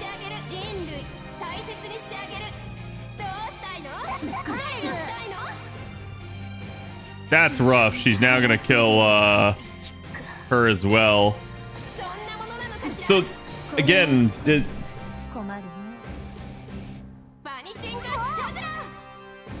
so she just randomly removed a defensive buff there because that's not part of her first break bar effect.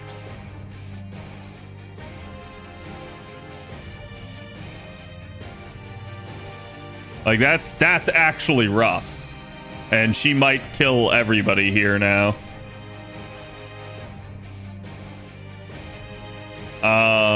This is only turn 2 too. Like, holy crap, dude.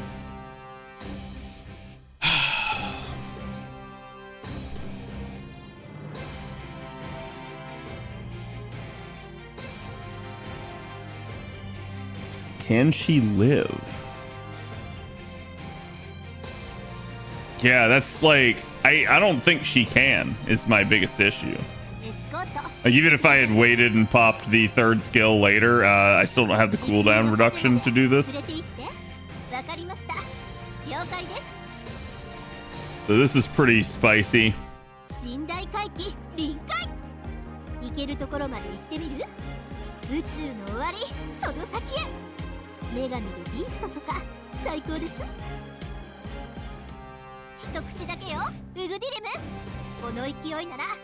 Yeah, see, I really don't like how little damage we're dealing to her.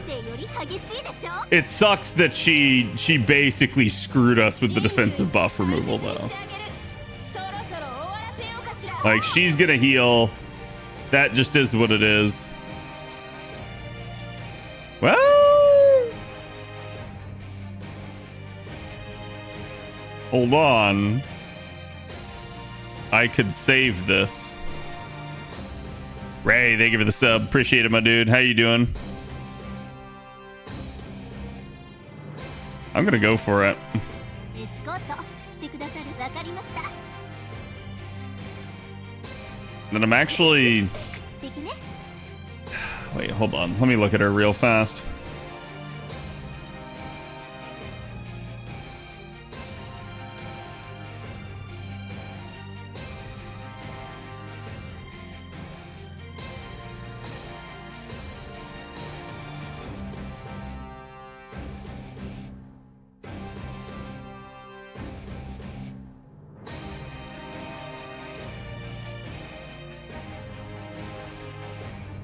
Overcharged master affection increase. I don't really gain any benefit putting the cards after the NP, other than having them in the second and third slot as opposed to the first and the second.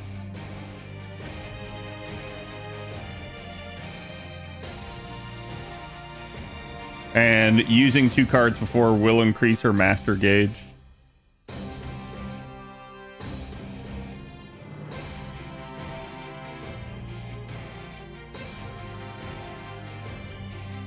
Oh, no, never mind. It doesn't have to go before. It just has to be selected. Okay.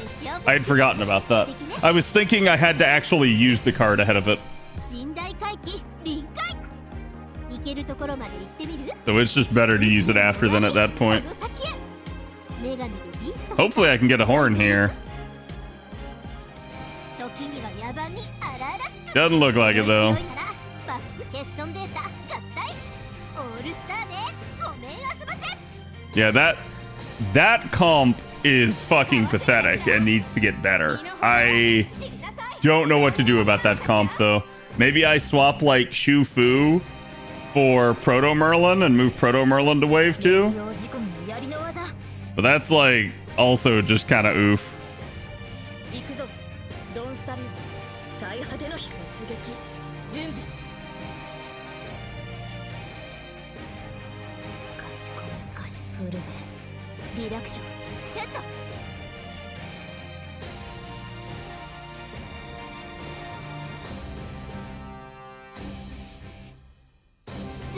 I think this one also dies.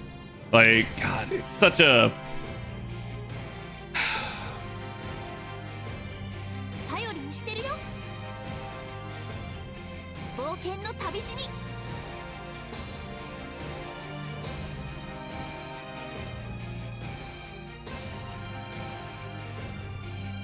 目覚めの時です。我が槍。強気ですね。うん。 Digging the Mount Rushmore background, though? It's good.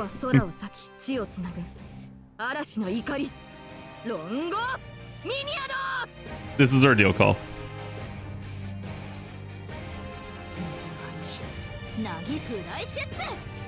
I was about to say, if both those didn't crit, we got robbed.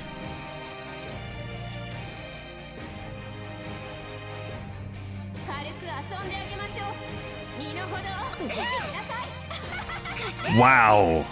She just one-turned 2 units.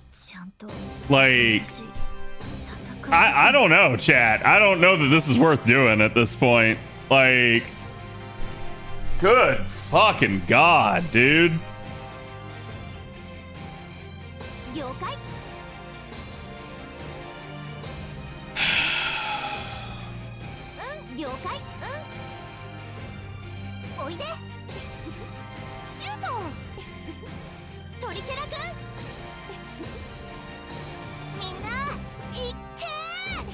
Like, to me, this feels like this is going to be a back to the drawing board again.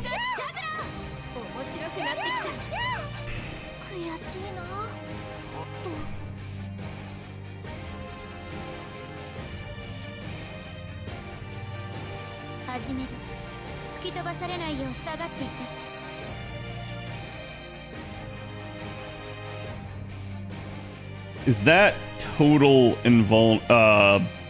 debuff immunity?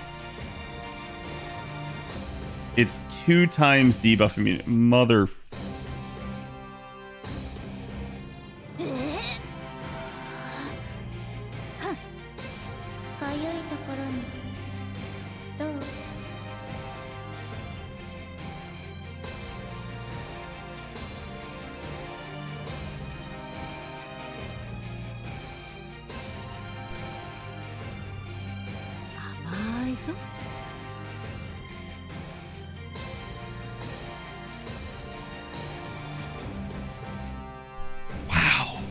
I have no debuff. Not a single one.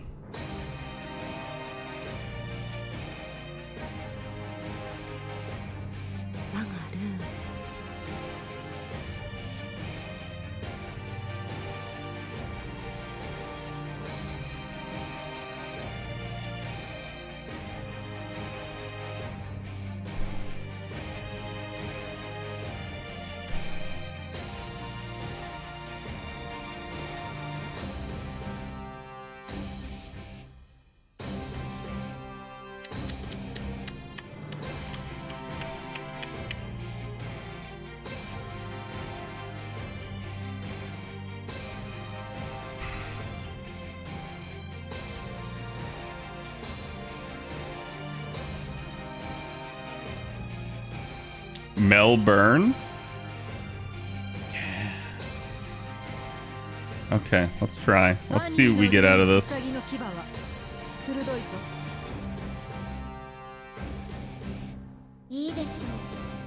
I saw that game. You tried to fuck me right there.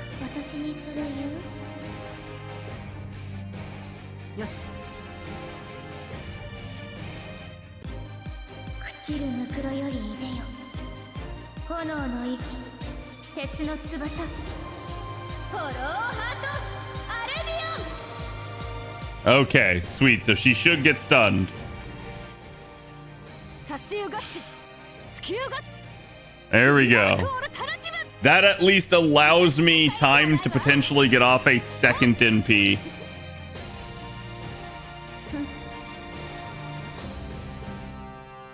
And I can't. I mean, I guess I can, but only if she doesn't touch me there.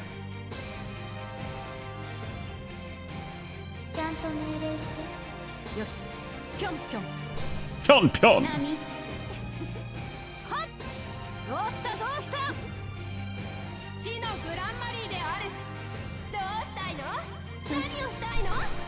Okay, I can't deal with this. You can't keep chaining that with the fucking NP. It's perfectly synced. Like, what am I supposed to do? You defensive buff purge before every NP? What the shit?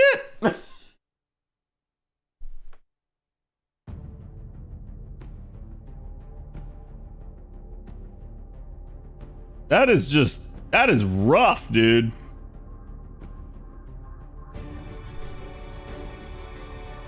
Yeah, like, to me, I feel like this fight's already hard enough without the defensive buff removal, and the fact that it's random makes it really difficult to play around. Like, really difficult.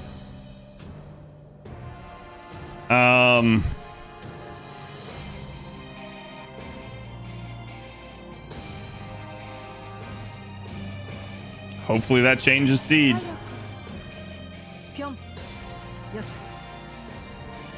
I'm fucked when it comes to an A. Like I said, I feel like this is a little bit too hard at this point for if this is supposed to be a required thing. Like I don't know what I'm supposed to do about this. Like I get that, like, I'm doing the challenge variant, right? But even the normal one was still giving me a lot of trouble because she just does randomly fucking kill your people. So it's like, that was a turn that was designed to help push this bar, and it did dick.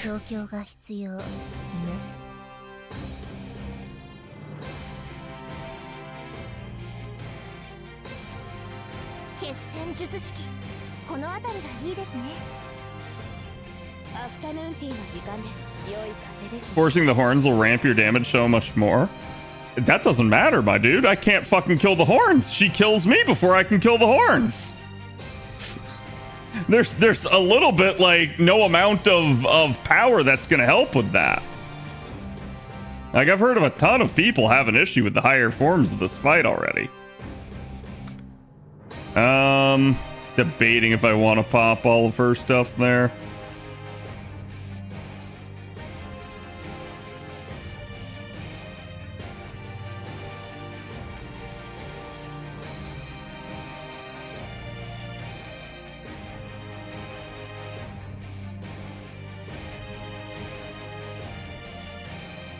休憩時間ですね。ねだりなさい。砂漠よりプールでしょ。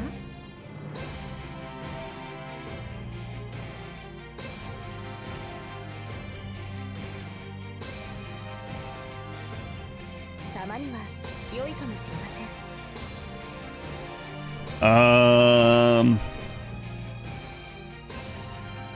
Let's see.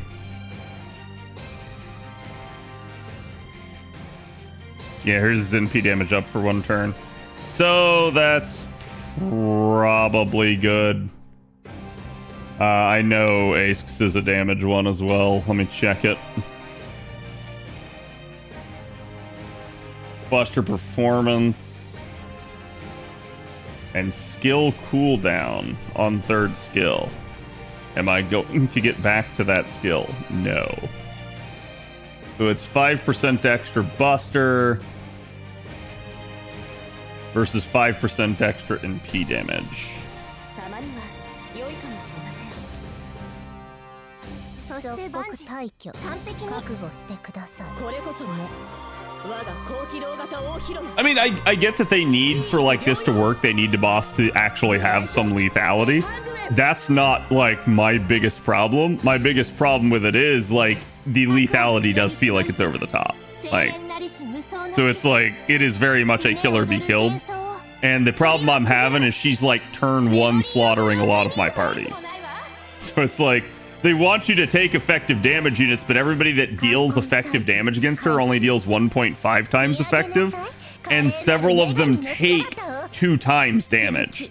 So there's no true like if you want to amp damage, your units will die very fast is the issue you're going to run into.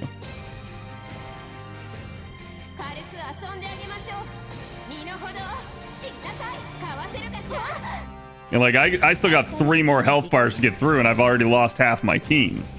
So this is spicy to say the least.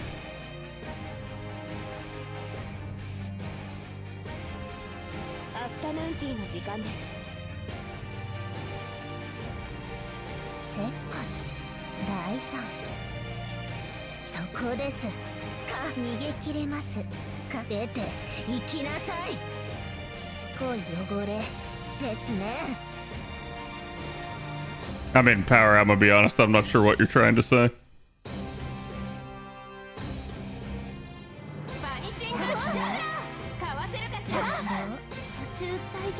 Yeah.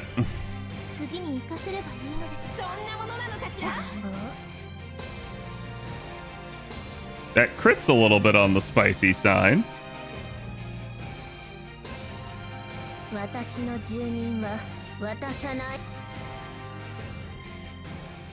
I think she's gonna kill us all here. And then yet another team comes in with her having full bar charge, which means that the team doesn't immediately have party-wide defense. They're all dead. So it's like, this is just, it feels like it's simultaneously like bad RNG, but also just like, holy crap, the boss is just like absolutely perfectly womboing me. Just making the buff purge predictable will go a long way. I agree with that. Oh, now she's in Fallen. Yeah, she killed everyone again. And so, chat, she killed the most resistant class to her, which is Ruler. That's actually really bad. Like, she straight up, without her NP, just killed the tankiest unit possible against her. Yeah, the tankiest unit possible against her in killing Bunny, right? So, not necessarily like a unit that could sit there and stack invulns or dodges or something like that. I'm talking about the person who could mitigate the most damage that she could amp, she killed. Which is like, yeah, no, this feels too strong. I don't see how you're supposed to actually keep a unit alive deeper into the fight here. And you really do need the turns as part of the issue. So now I've got another problem. this party comes in, 3 stacks of invuln are on the enemy. This just hard fucks this team's composition. This team is a like, hey, I'm supposed to pop a bar or 2. So I don't know what.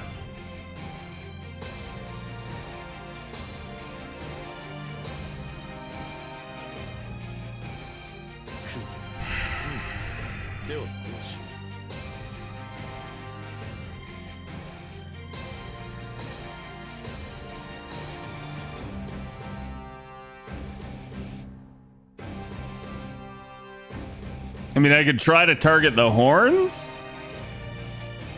but I'm really worried about this now.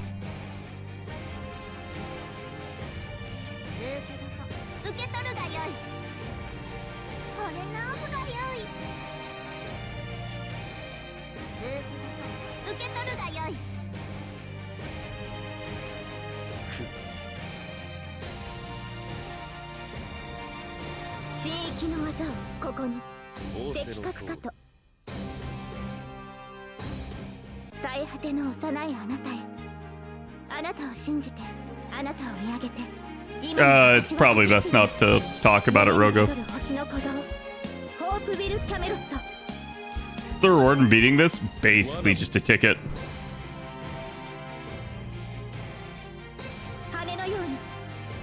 Okay, good. It actually did divert back to Olga.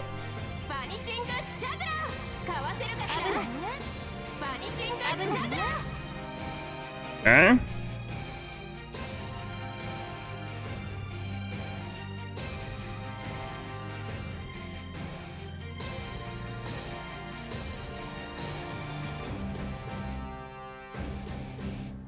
See, I think she just kills right here.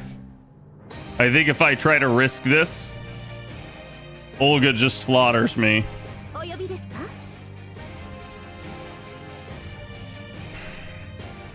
Defense down would be nice here, but then I literally don't get to deal damage to the boss.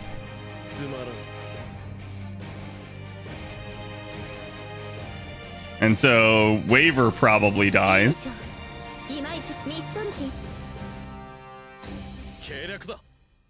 Things you do for a ticket, right? Honestly, I was doing it mostly for the content, but I'm not sure this is worth at this point. This may be the hardest fight in the game. And I say that like there probably is a path through it.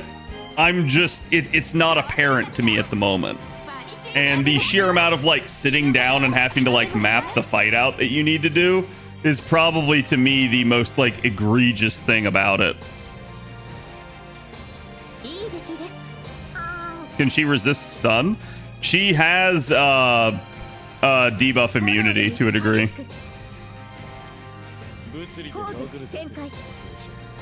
Yeah, I should have actually just popped the arts on the last turn there. Because she's getting drained here. She's not going to kill us. Oh, she got stunned anyways, so sweet. Come on, please, please pop the bar. I need this bar pop really bad.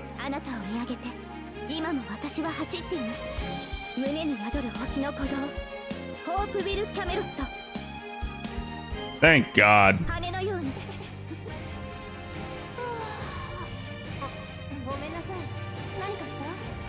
Yeah, so that team's good. That team's not the problem.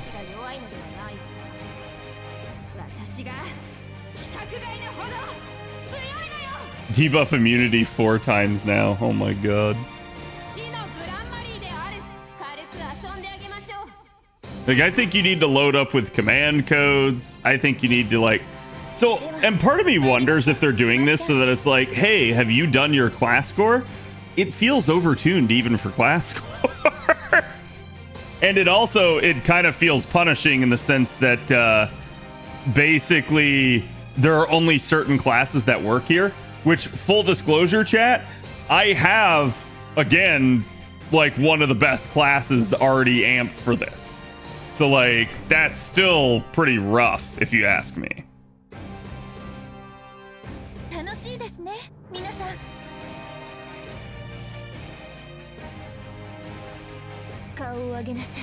Alright.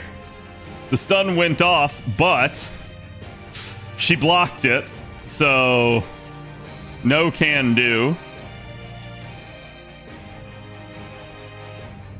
死に惑いなさい She blocked that. 顔を上げなさい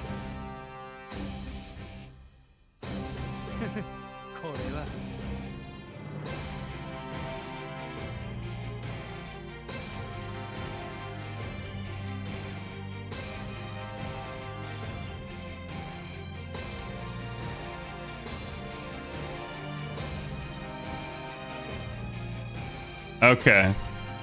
I see a path. I'm not sure if it'll work, but I see a path.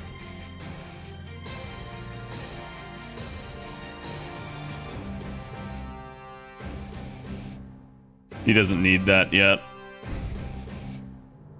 And we're not even going to use his card anyways, so... ビームまぶたを上げるわ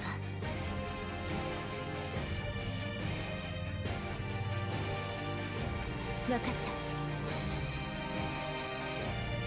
たあまねく全地を見渡す主よどうか我が同胞をその愛で包みたまえ I do think it's probably a good idea to start stacking, like, at minimum, any sort of, like, ailment command code, just so that you can very quickly get rid of her, like, debuff immunity. 魔眼起動失踪せよビーいい加減になさい死んで So she's gotten rid of her debuff immunity now. どうしたいの Thank God she didn't do the defense buff removal. そんなものなのかしら Oh my god, I actually got a turn where she didn't fuck me.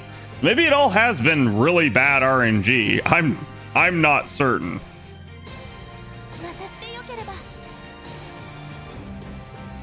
Now I get the defense downs on her. 我が友よ 優雅さがあるといいのです We land the stun. ここに光を魔眼を使いなさいはい清掃二重拘束解除カウントダウンロンギヌスカウントゼロ尊き奇跡をここに Yeah, see, like, certain of my comps, 全てを見 like, なさい so that could have all fallen apart if she buff stripped me and killed me, right? Would have been nothing I could have その大い done. なる力を手向けなさい But then otherwise, she won't do shit to this team. This team will come out smelling like a rose. 死んで Which is just really funny to me. Actually, this is one of the, like, best, like, uses for John that I've seen in a while. 救済の光を Actually, I probably should have popped that on Janu herself, but whatever. We've pretty much got everything Mystic Code back-wise.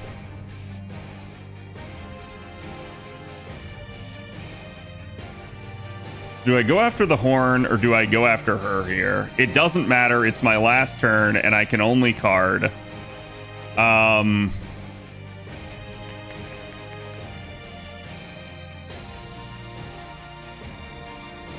think I go after her because I got the stack defense downs. お任せを光を No crits. Jesus, dude.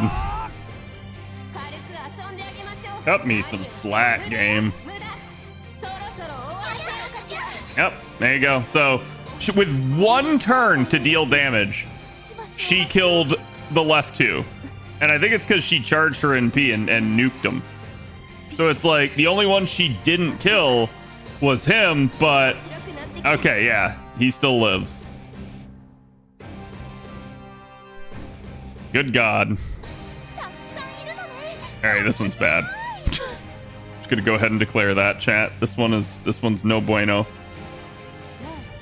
え反省した好きありあり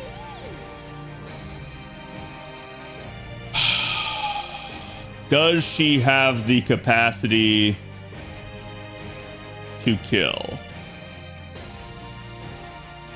I am not sure.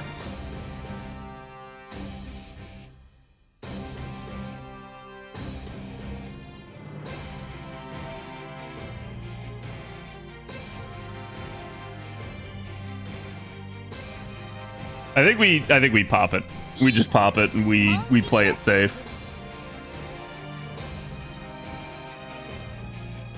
I don't get the 30% charge off of it because of that, but it's fine. なんか気分乗らない。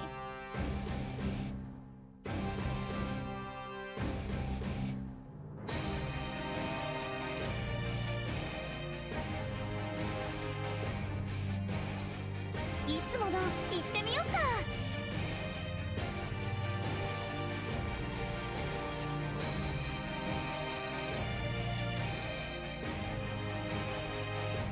おい、スペースだものね。 Let me see. もう仕方ないな。あなたが今も月の光を忘れぬように。 I need to see if they live is the issue. Because this team has the capacity to do a crap ton of damage. ムーンアセットバージ。今日の私が一番可愛いじゃない、一番最強。スケールの違い思い知れ。 Okay, she's NP sealed. That's actually great. よろしくね。 No bullshit self-charge. バニシングジャグラー。かわせるかしら。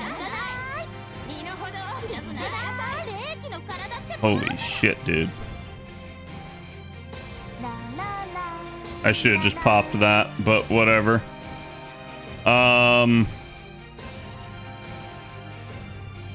Honestly, she's not.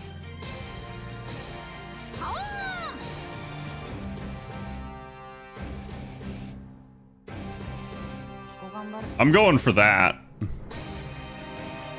スペースだものね。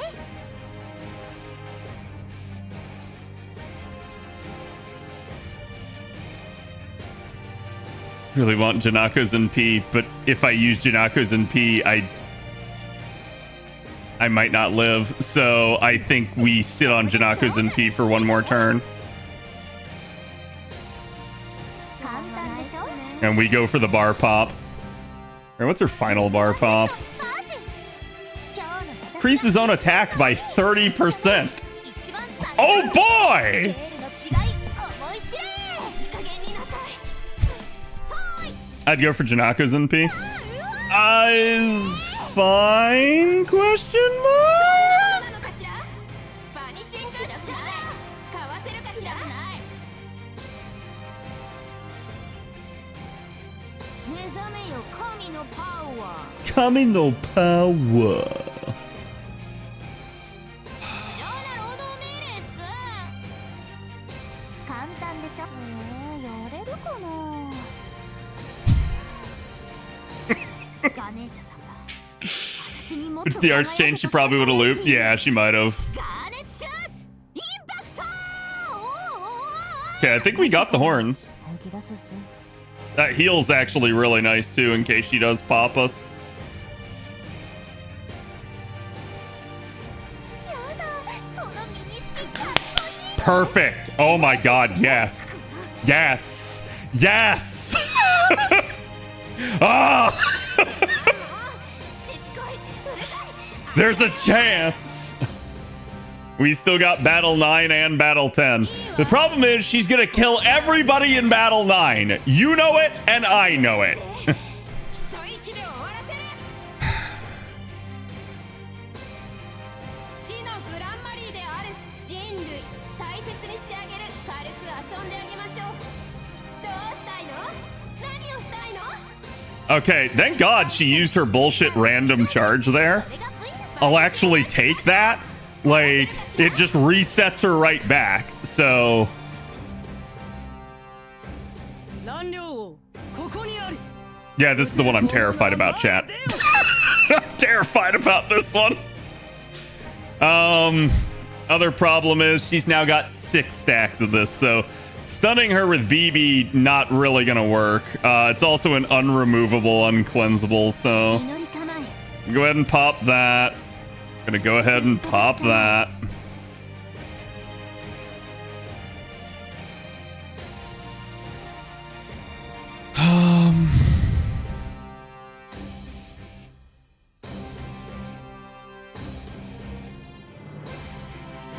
I don't have the horns here either.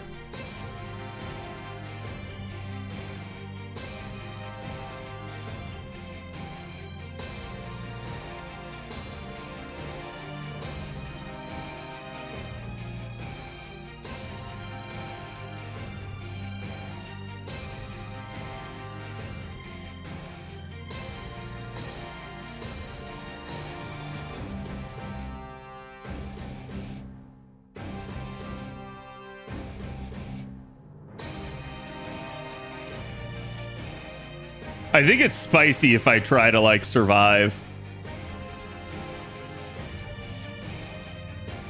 She's got the horn debuff, so she takes more. Yeah.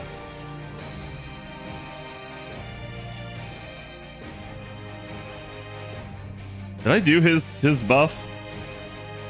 I did. いかがでしょうか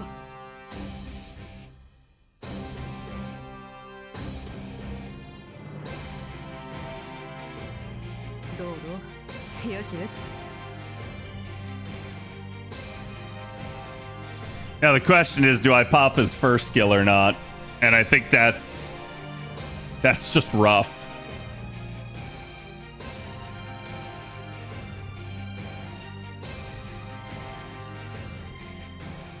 The 96%'s kind of screwed me too.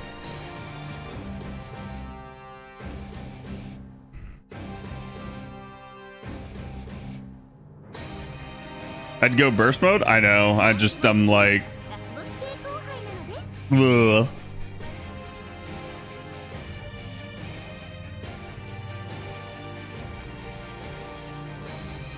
Ugh. When she gets invincibility, it's not unremovable, right, chat? So I probably do want to save that second skill in case she gets it. Was the append not maxed? I don't think it was. So it's definitely gonna mess with me. And then Johanna's, is it just arts crit? Actually, don't remember.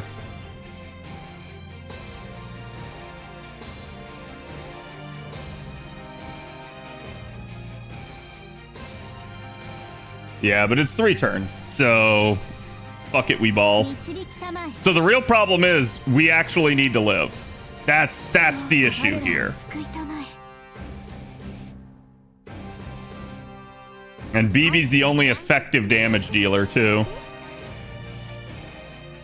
真理はなく John is buff block on NP. Yeah, but it ain't gonna land. Because of the debuff immunity. 神の栄光を指し示すレジェンダムパーパトロヌスドンビよろしくねはい桜ビーム Oh boy, 1% there. バニシング Oh fuck, dude. ほどでは身の程をここまでですね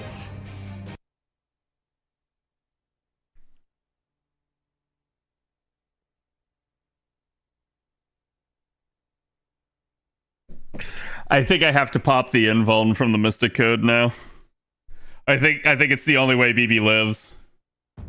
And I need to, like, try to get an MP off with BB. The only other thing I can think is, like, maybe to try to just play for stall. But I guess it doesn't really matter. It's like, risk it because she's already full anyways. So the worst case scenario is she goes back to being full. Like, there's literally nothing I can do. Do we have the debuff cleanse? Yeah, we do.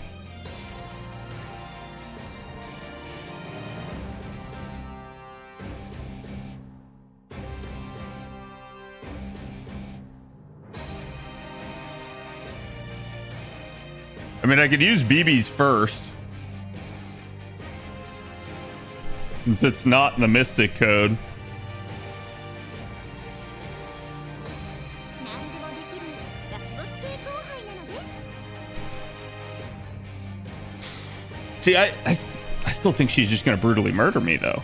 I don't think it's gonna matter.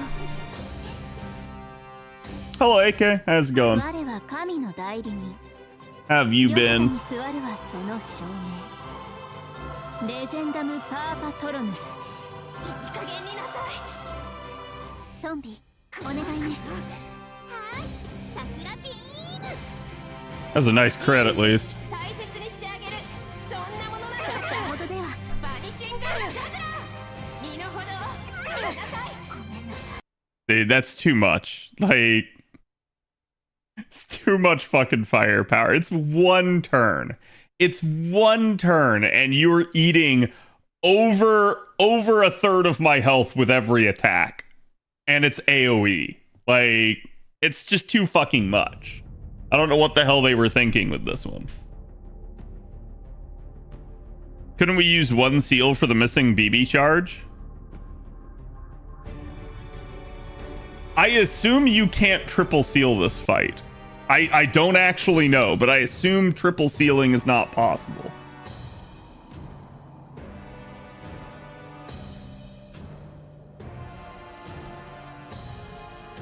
You can't revive, yes. I mean, using a seal and firing off BB's NP does not change the outcome of BB dying. I mean, it might change the RNG, right? Because I think partly what's going on here is I don't know if she's like buff stripping. Because it's like I do have a defense up, but I think she's removing that. And then she's still managing to kill.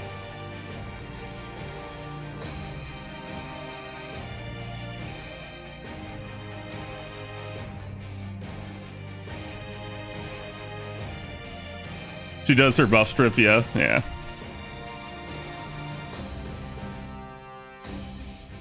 Granted, the alternative is we might switch her seed and she might do a instant charge.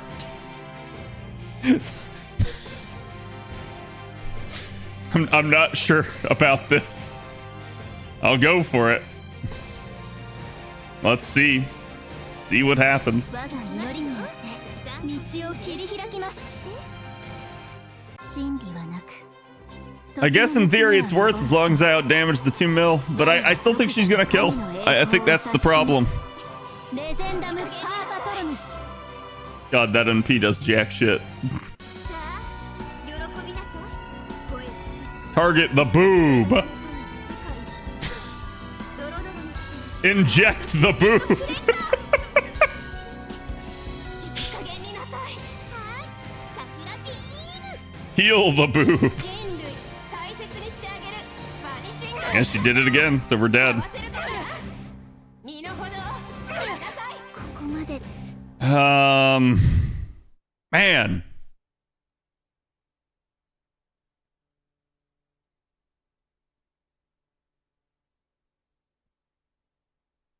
He's out damage too. Yeah, I mean the problem here is we don't really have any sustainable way of living.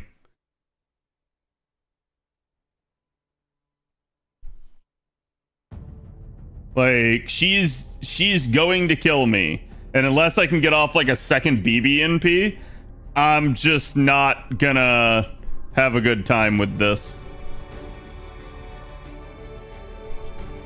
So I think it's just using a bunch of seals to get nowhere.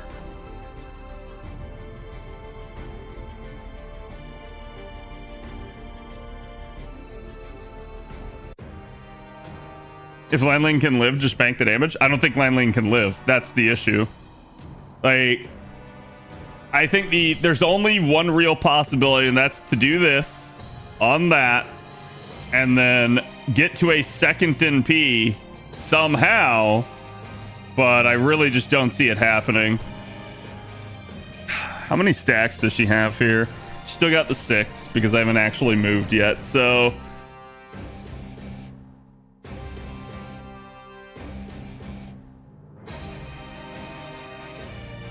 Yeah, there's no way I can get rid of that, so the stun's just not going to be a thing.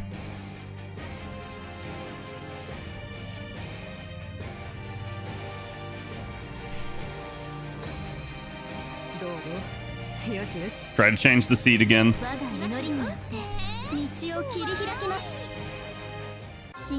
But now, like, how many times we've already tried to change the seed and she has still just done the same move? I am beginning to wonder if it is somehow scripted. Because it feels like no amount of mucking with things is getting it to change. Attention, boob. Inject boob.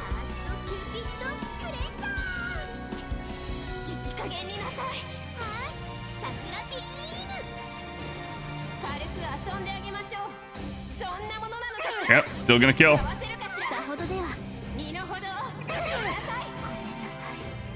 So I think it's sit on it, save it. She's gonna kill, and there's nothing I can do about it.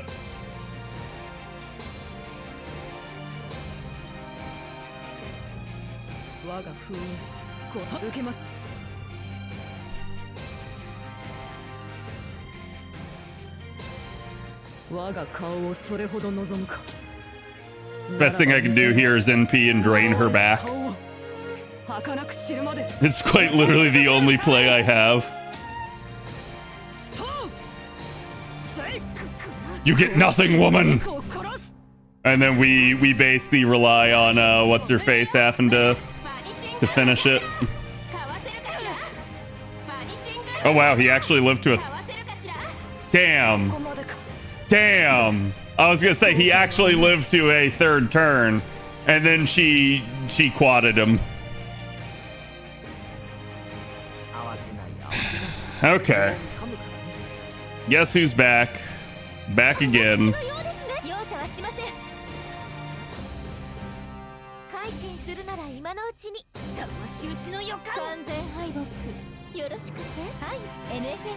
Seal time, now we win.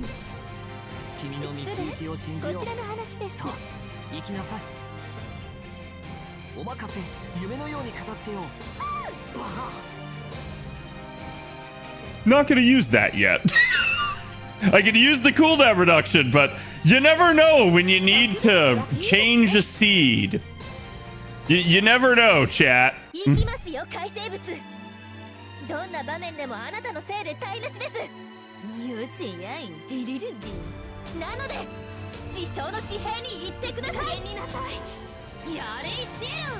Oh god, I love you, Seal. So just over half.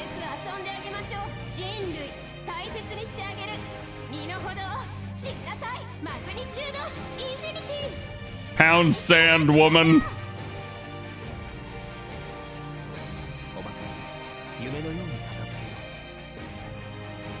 And I think we just go for it again. Problem is going to be I don't have the crit damage this time.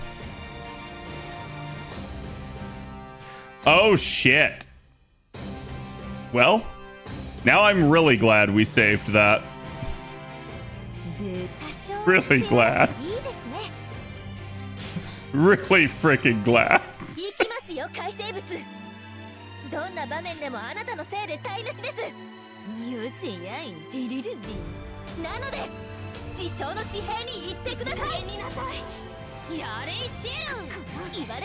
And like a glove.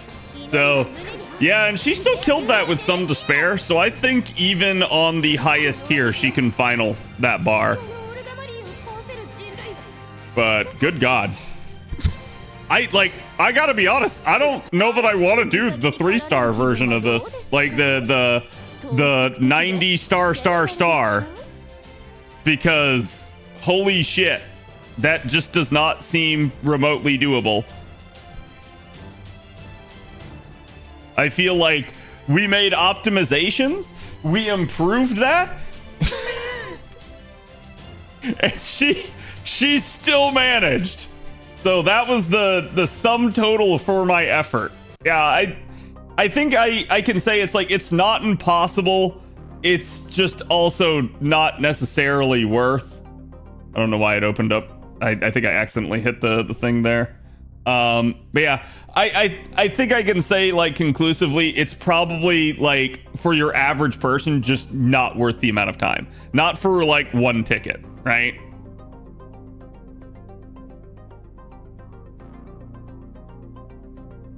Three stars, not really. Yeah, I mean, I think even 2-star, I think it's really stretching it, right? Like the fact that I'm not gonna say you couldn't stumble your way in, right? I feel like you could, and I feel like welfares are probably the key to a lot of this. But I also feel like if you just don't have a lot of those meta supports, it's going to be really rough on you. That means you're not going to have the party-wide survival mechanisms. You're not going to have the damage amplification that you can kind of get out of them. And so I think it's just naturally going to make it a much, much more difficult experience. And then even then, I feel like your welfares and other units would have to be really on point, maxed out skills, maxed out appropriate appends, and really good craft essences also leveled up to 100 to complement. And I think it's like, if not that, then you have to supplement with whaling. And I think, well, yes, there's going to be at least some players that can do that. I think that's probably harder than the average player can tackle. I think the average player will just go, they'll do the one, they'll probably complain about it, but they'll get it done eventually. And then this, I think this, like how difficult this first one is, will scare people off of doing 2 and 3, if you ask me. So, I mean, like, maybe we could do 3-star at some point, but I feel like that's going to require more thought. And I don't know. I don't know that I care to think about it right now, especially since we already used one seal to get through that. I don't think the seal was, strictly speaking, necessary, because you guys saw we basically killed the final bar regardless. So it wasn't an issue. I could have done it without the seal, but it was interesting at least to try to see what would happen in the fight.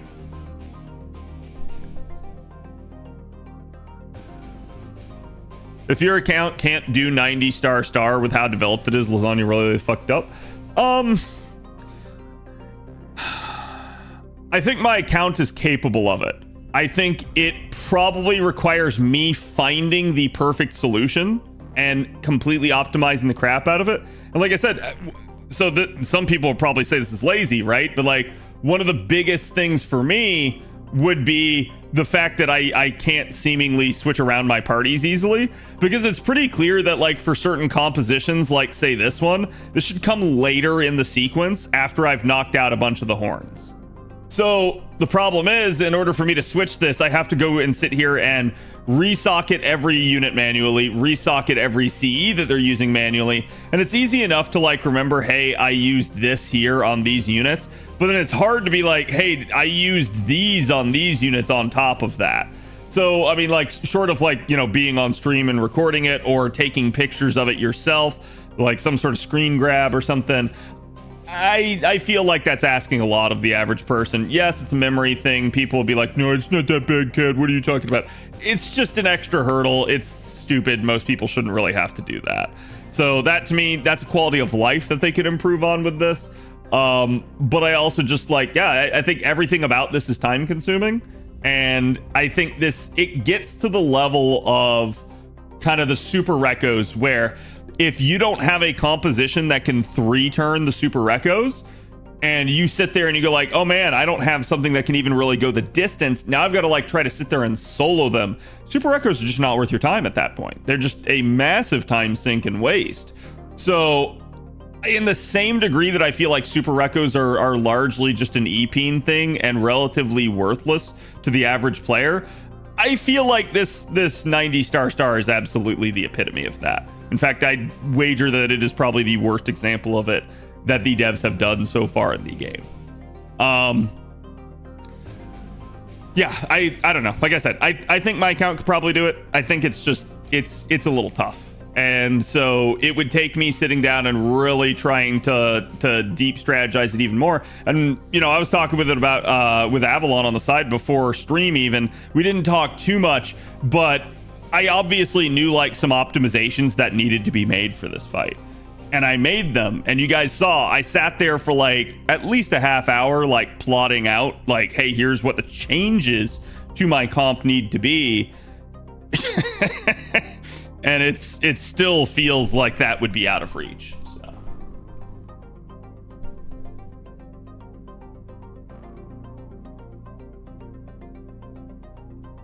I find the prep work is almost half the battle. I'm gonna be honest with you, the prep work is 80% of the battle. Playing it appropriately once you're there is one thing, but as y'all saw, you can't really change her seed, it seems. So I'm beginning to think that she is relatively scripted. And I mean, the turns that happen are going to be the turns that happen. So it just is what it is, right? Like at that point, things just might not sync up well for you. And her capacity to just total party kill is kind of, I'm going to say this. I think her capacity to total party kill is unrivaled in FGO. I don't think there's a boss that hits harder than her right now. Fluffy has some really strong capability, and I do think there's similar capability with certain things in LB7, but yeah, to me she hits the hardest in the game.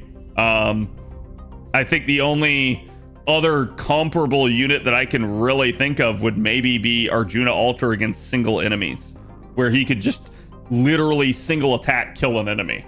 And I'm gonna say for that exact reason, it's also why I felt like the Arjuna Alter fight was kind of bad and unfair to people. And that one historically has been a cock block. Like, it's a lot easier now with Castori and stuff like that, but I think back at the time when people were doing it, and even for a long time after, people were stuck on that fight.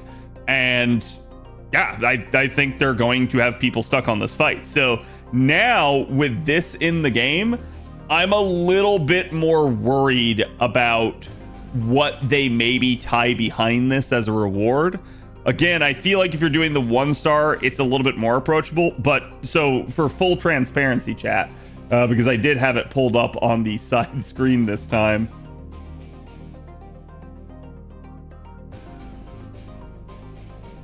The reason that this is a thing, right? And the reason that the second tier of fight is harder is because what is not shown here is her attack value going up.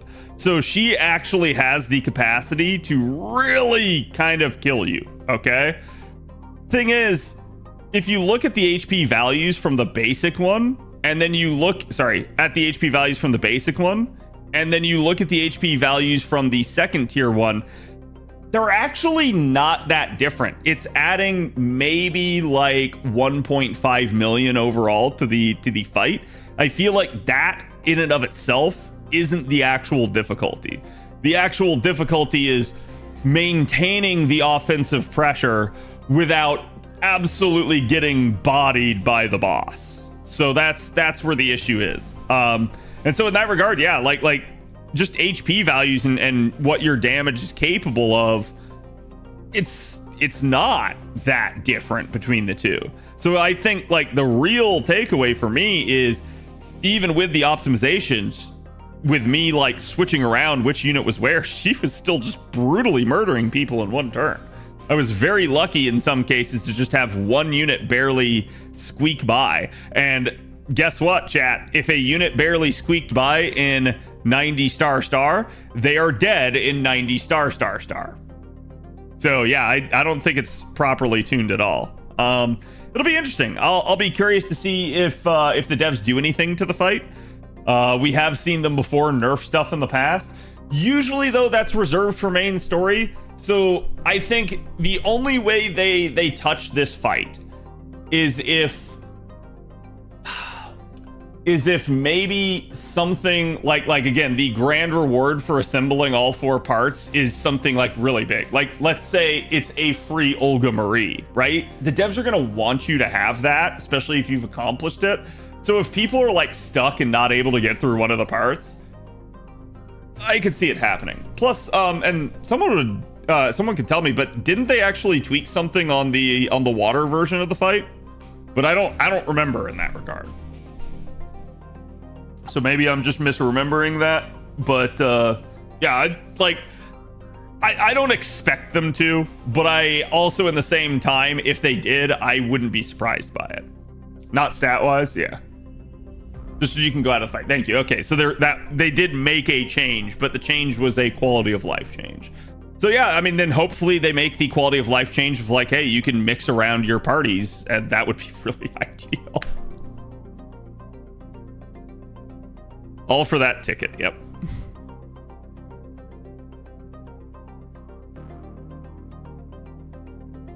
You could technically cheese seals with this? Oh, you mean by staying in the fight? Yeah, that's... I don't think that's going to be the most ideal, right? Did they event play that fight before putting it online? Honestly, no, I don't think so. I when it comes to challenge content, I actually, based off some of the fights that have been in the game, I think like they very quickly teeter from like, hey, this is easy, to whoa, hold on, like, what are you doing? And I think like the fact that there's often not a lot in between here tells me that the devs maybe don't have a firm grasp on what actually kills parties and what is very difficult to overcome. So it does make me wonder if they do actually like play test these fights. Like they probably play tested the normal, right? I don't think they play tested either of these two. I really don't. Like people can say that maybe they did, but yeah, I think the sheer amount of what it requires out of your account is a thing. And like I said, I suspect that what they're trying to do with this, they're probably trying to say, hey, level up your class score. Because again, they've said things like, oh, if you have your class score leveled, these fights will be easier.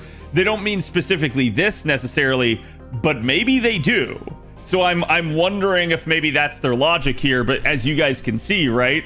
Well, whoop-de-doo, if you don't have the class score for these classes leveled, what are you supposed to do? And frankly, I'm gonna be honest with you, class score is really not a big factor here, because what class score actually helps with is offense. Class score does not do anything to help you stay alive or take less damage. So class score doesn't help with this.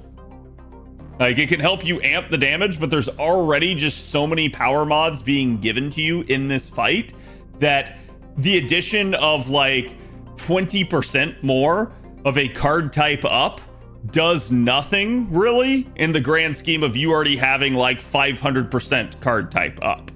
So I look at that sort of thing and I go like, yeah, I don't really think that matters in the grand scheme of things. And I think it's way more about like taking the appropriate class. But as you guys can see, she takes 2 times damage from these classes, but she also deals 1.5 times damage to them.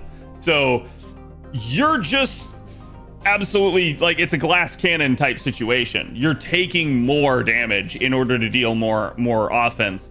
But if you take anybody else, you're basically either neutral or dealing crap damage. So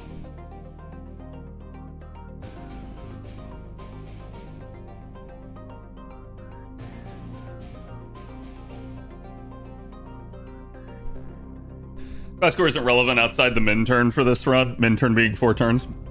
I mean, I don't think you can 4 turn this. I don't know, maybe somewhere like way down the line, but I feel like as of right now, it's just, that's not reasonably possible. So you can 4 turn, people did.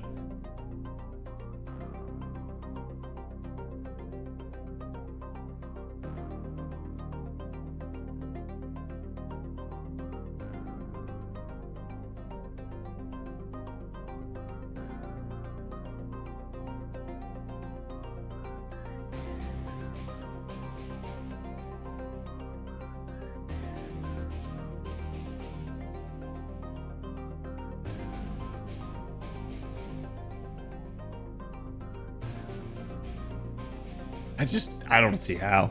I gotta be honest. Yeah, like it must require a like super exploitation against her, and the unit must be 120 in P5. The unit must have like gold foes. They must be maxed out, And I don't really see it. Like,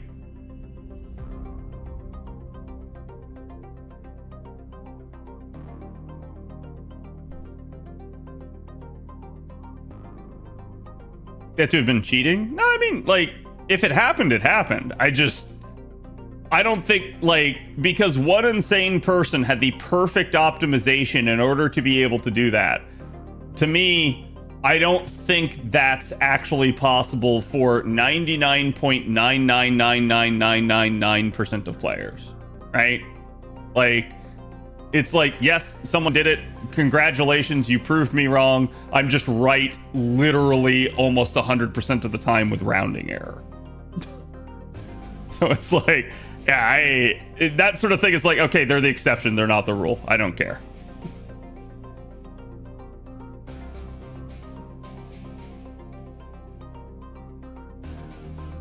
How do you cheat in FGO? I mean, there are ways, but you would be probably suspended from the game, so.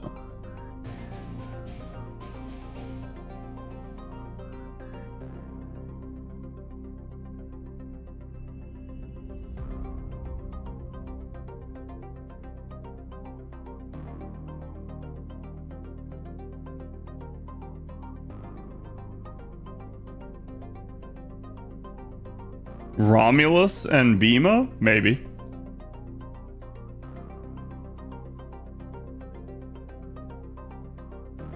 But yeah, it's like, cool, someone did that. I don't know. Also, hold on, what difficulty did they do it on? Did they do it on the star?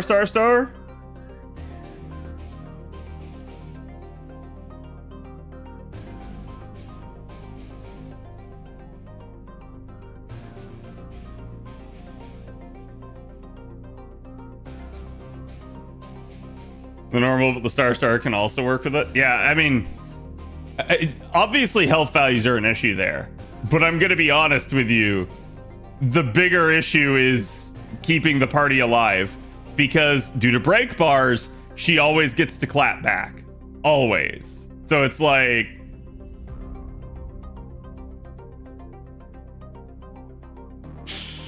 I don't know about that. It's too much HP. I don't think it's too much HP. I think she just kills your team. I think that's the issue. Like, the sheer attack value she has. Like, you could probably still kill her, don't get me wrong. But I think, like, min turning it at that point is probably not a thing. So. But yeah, I feel like it's really probably very rough in order to do that.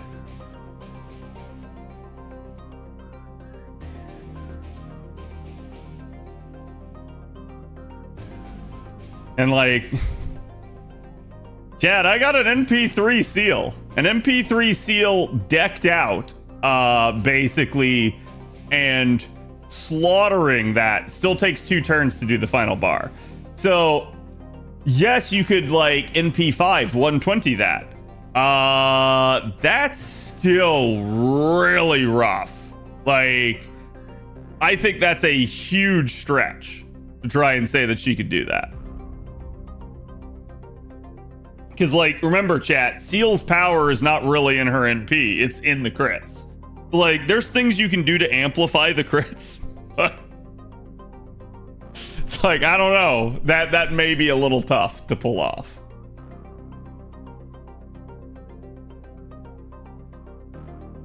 I don't know. We'll have to think about it. All right, chat. Actually, you know what? Y'all haven't been sticking around for Monster Hunter lately, so I think I'll actually end stream here. Let me see who all's on. I'll pay it forward.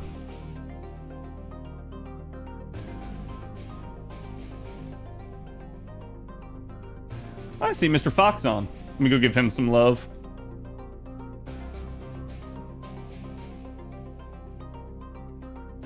Again, I'll be back tomorrow. I don't know if tomorrow will be more Olga or not. That's gonna be a really, like, big dependent thing, so we'll just have to see. But thank you guys for being here.